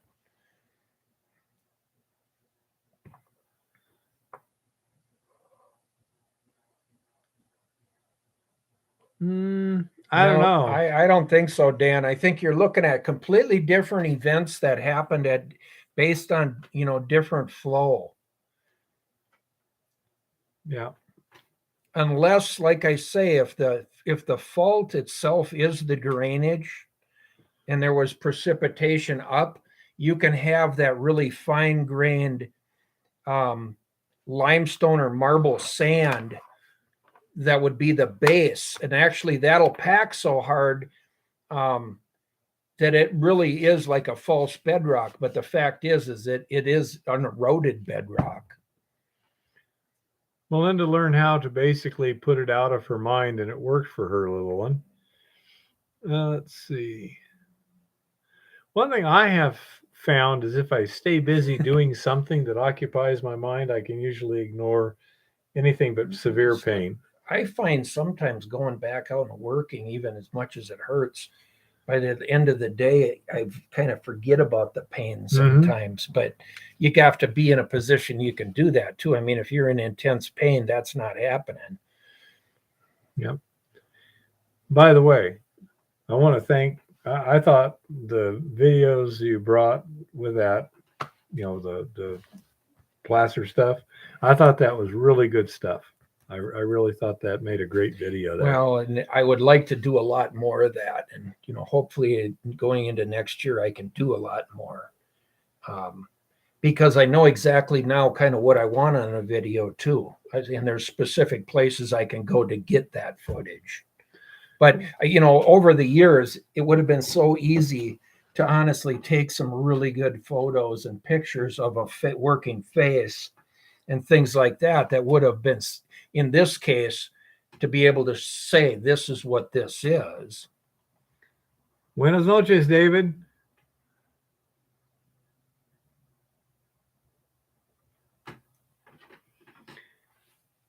Well, the other thing is if it was enough to undercut a boulder pile, it's not likely to leave sand. No. Yeah. No, it wouldn't. The sand had to have been there. That would be my guess. Different events at different times. Yeah, that's my thought. Although I do think Chris had a good thing where it could have been basically a boulder thing that that shifted and slid down. Yeah, you could have a side slide or something like that. Yeah. But you know, in a lot of these drainages, you've got multiple like flood or mudslide events that happened, and you'll get different layering and different things that caused it.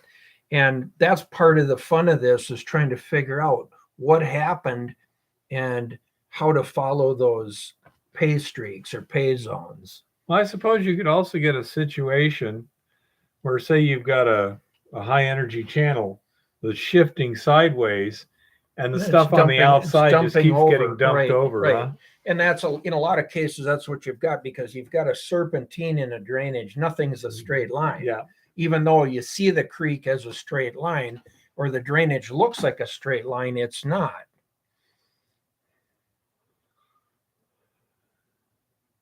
Tricky wants to know about dowsing. Do you use a pendulum at all? I've seen it go both ways, but actually counterclockwise for me most of the time.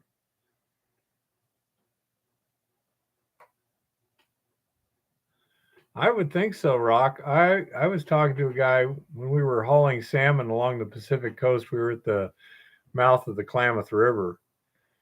And he said in the wintertime, when the waves come in and are breaking on the shore, you can feel the whole ground shaking as the waves break. That would be pretty amazing too.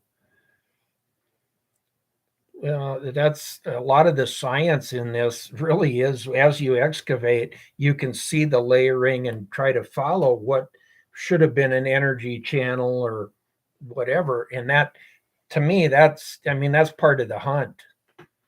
But Rock, on one of the creeks I was on up here in the spring, when the snow would go out, in a matter of a couple days, that you could feel and hear the bed load all night long under the creek pounding rocks. So that bed load for I don't know how many feet down into that gravel layers, and that is literally moving. So that's how that gold is getting concentrated to the bottom or to a stopping point, is that whole bed load is shifting downstream to a certain extent all the time, year after year after year. But yeah, at night you could just listen to them rocks grinding against each other. It was just crazy. Yeah, I've never been in a situation like that. I've seen the aftermath of things like that. I've never actually been in it. Well, at first it was like, what is that sound? And then the more you try to identify it, it's like, it's the bed load grinding.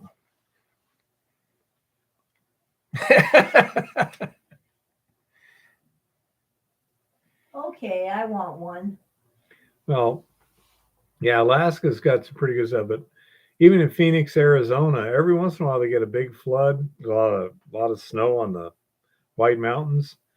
And I've seen 2 instances where they had water running through Phoenix in what's normally a dry riverbed, exceeding the flow of the Mississippi River. Right, it's just a huge flood stage. Yeah.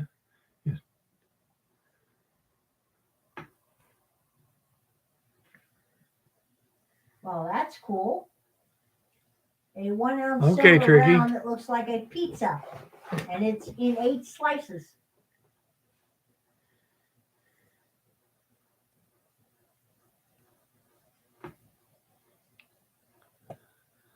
Yeah, luckily she's not in that shape at this point, Melinda. Yeah, I'm Ouch. glad. Yeah. Yeah. She's got a couple of vertebrae with some chips from the impact, but not in real bad spots. And right now, the main discomfort is the soft tissues right over her tailbone and everything. Yeah, that was pretty scary for me. Was it scary for you, little one, or just uncomfortable? Probably just the pain. Seriously uncomfortable and yes, scary. Yeah, she was both scared and in pain. I was only scared.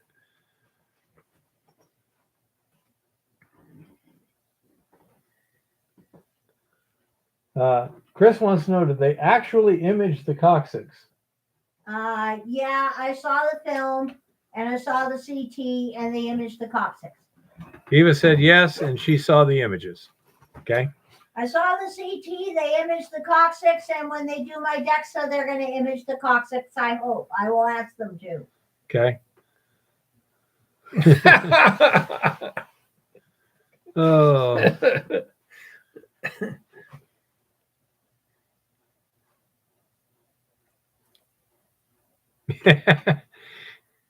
It's things, John. Oh, you should have just asked Rock to bring you one. Meet him at the border. Yeah.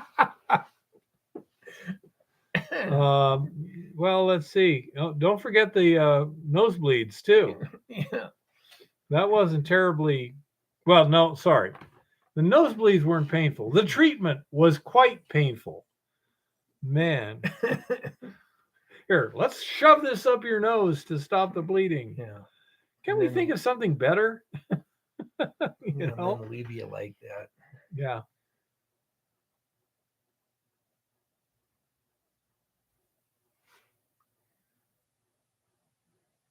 Hey, if it works tricky, go with it. Sounds You know? reasonable to me.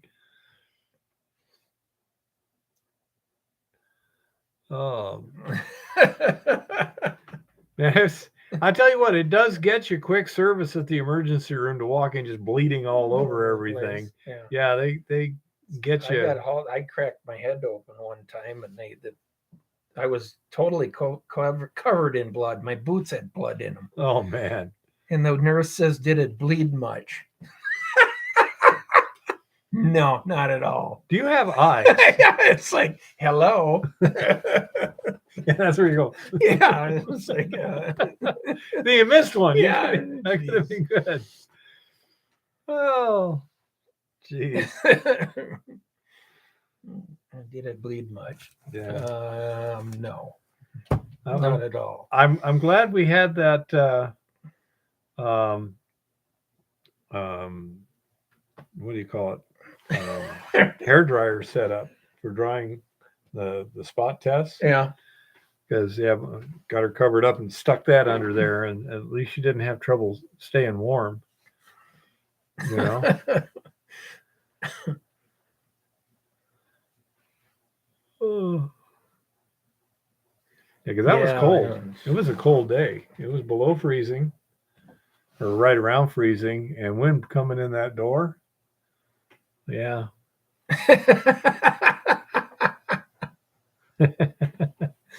Get you noticed anyway, huh? The problem with that, blind dude, is you might chase away the staff. Yeah, right. Oh shit! Here he comes again. Oh no, man! You take these one. Yeah.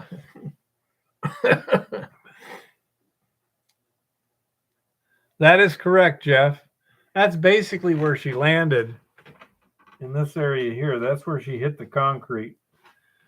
So yeah, she landed hard. I thought she might have broken her hip or something. Yeah, her pelvis. Yeah, ouch. Because her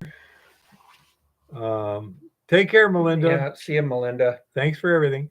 She had a lot of pain, but it didn't seem to be actually in the spine or anything like that. So I was afraid she'd broken her pelvis because, she broke that other vertebrae with just sleeping. Yeah. It's like, what the heck? The hell? Oh. That was a hard hit,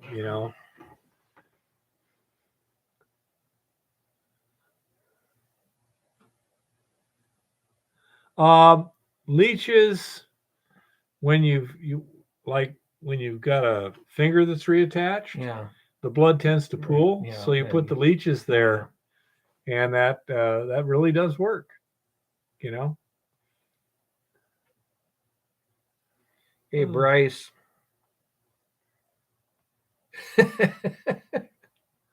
It actually doesn't work as good, blind dude. The leeches actually are a more effective way of doing it. It's kind of like, what's the most effective way of getting the dead tissue out of a wound? Well, probably some beetles or something. I don't Maggots. know. Maggots, yeah. Yeah. Let them just eat it out. Yeah, they will only get the dead tissue. Yep, you're right, Rock. Clean it.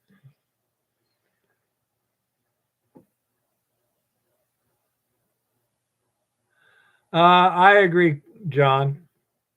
I think that any insurance agent that tells a doctor what to do should have to have an MD after his name, and it's now his responsibility for any malpractice or this or that or the other. I mean, if they want to practice medicine, they better do it with a license. That's my thought. I say if they're telling a doctor what to do, they better have an MD.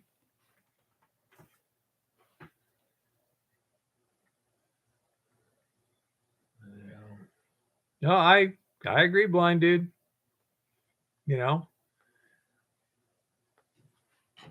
it doesn't really save much money. They did a study a while back where now it used to be if say you had a heart problem, you go to a cardiologist. Right. You didn't bother going to a regular doctor first. Well, now they call them gatekeepers. Right. No, it doesn't even save any money. No, it employs more people. Because it's all the more third party crap you got, everybody gets a little. Yeah, because after all, would you go to a cardiologist if you didn't have a heart problem? Right. Seems unlikely to me. I might have thought you had. So now they got to pay the GP and the cardiologist. Yeah. So it employs more people that way. Yeah, it's To crazy. share the wealth scheme. Well, I have a feeling they're going to have to get a little more efficient here because I suspect the supply of medical staff is going to go down a little bit and the supply of patients is going to go up a bit. Yeah. So they're just going to have to get more efficient. I don't know. Yeah. Anyway. Yep. It's- Oh, Well, guys, we got 3 hours in. Yep, got 3 hours in. Any other good mining questions? Yeah, those are or some good questions. issues?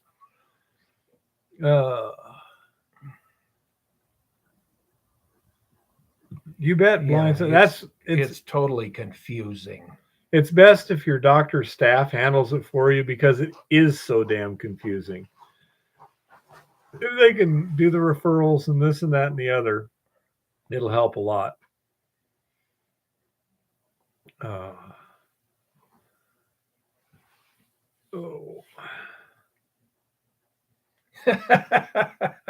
Whoa, where do you look for gold?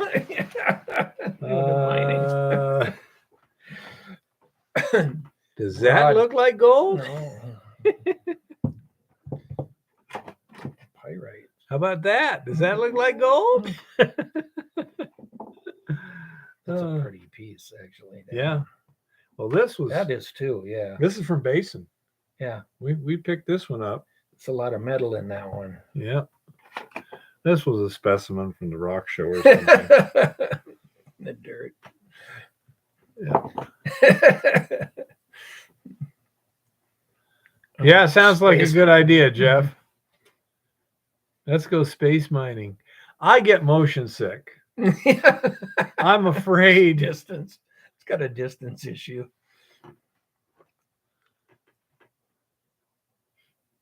Oh, I can just give it to you right now. Yeah. Night blind sight.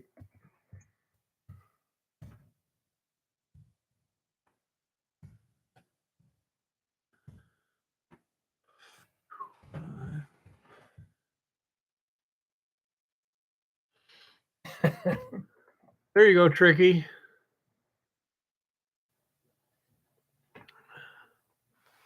Hope you didn't leave yet. Yeah, he'll get it.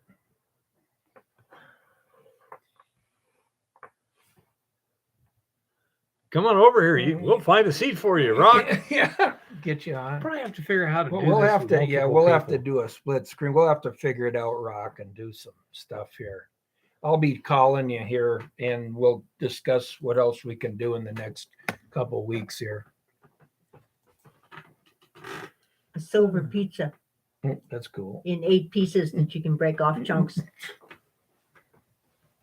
I think that's cool. The modern piece of 8 here. I want one. Oops. That's right. Probably, Jeff.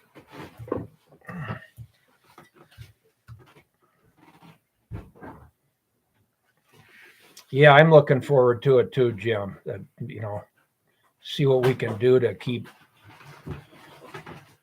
expanding everybody's knowledge a little bit. Now we're going to have the gyms. The gyms. Yeah. I'm going to have. You know, you have a point there, my Jeff. delicious prosciutto. Yeah, somebody looked it up too, by the way, that, they said that they wanted to regulate smoking more or tax it because it costs healthcare. Yeah. Then somebody said, well, yeah, but see, when you're as old as I am, your healthcare is usually paid by Medicare.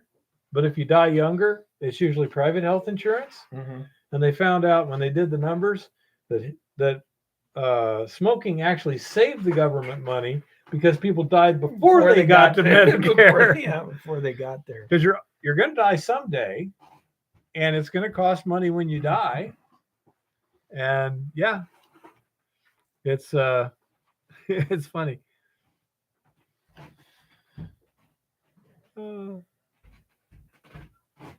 Okay, Tricky. I also emailed it to you. So, Yeah.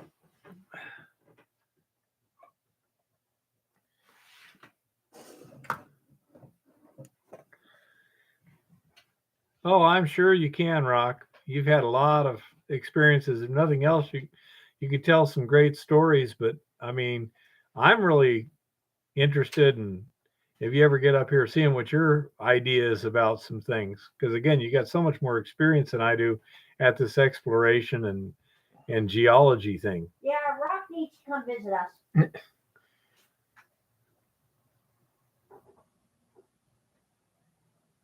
Night Wolf? Not sure. Good night, Wolf.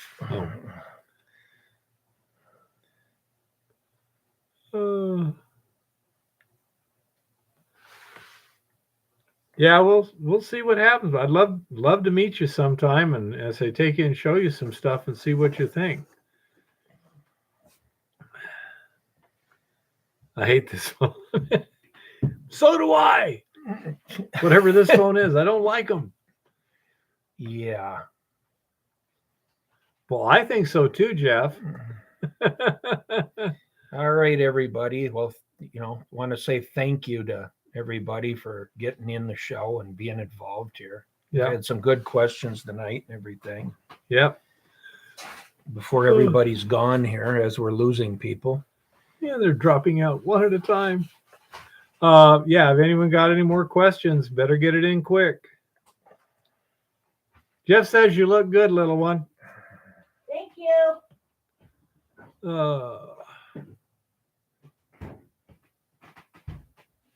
I think Lauren was asleep or He something. probably Yes. worn out.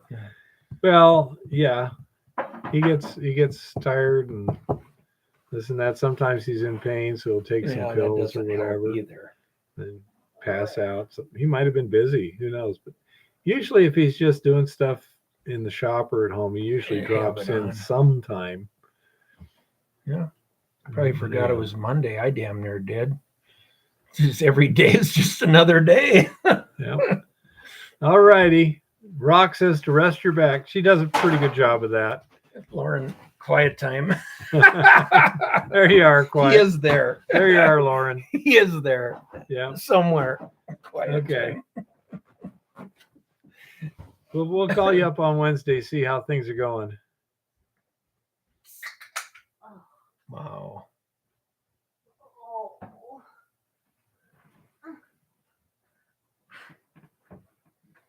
Evidently. I Yeah. do want you to buy me a donut pillow, Bear. Okay. Yeah, John. I don't know what the problem is with the system. Don't worry, Rock. Not a problem. They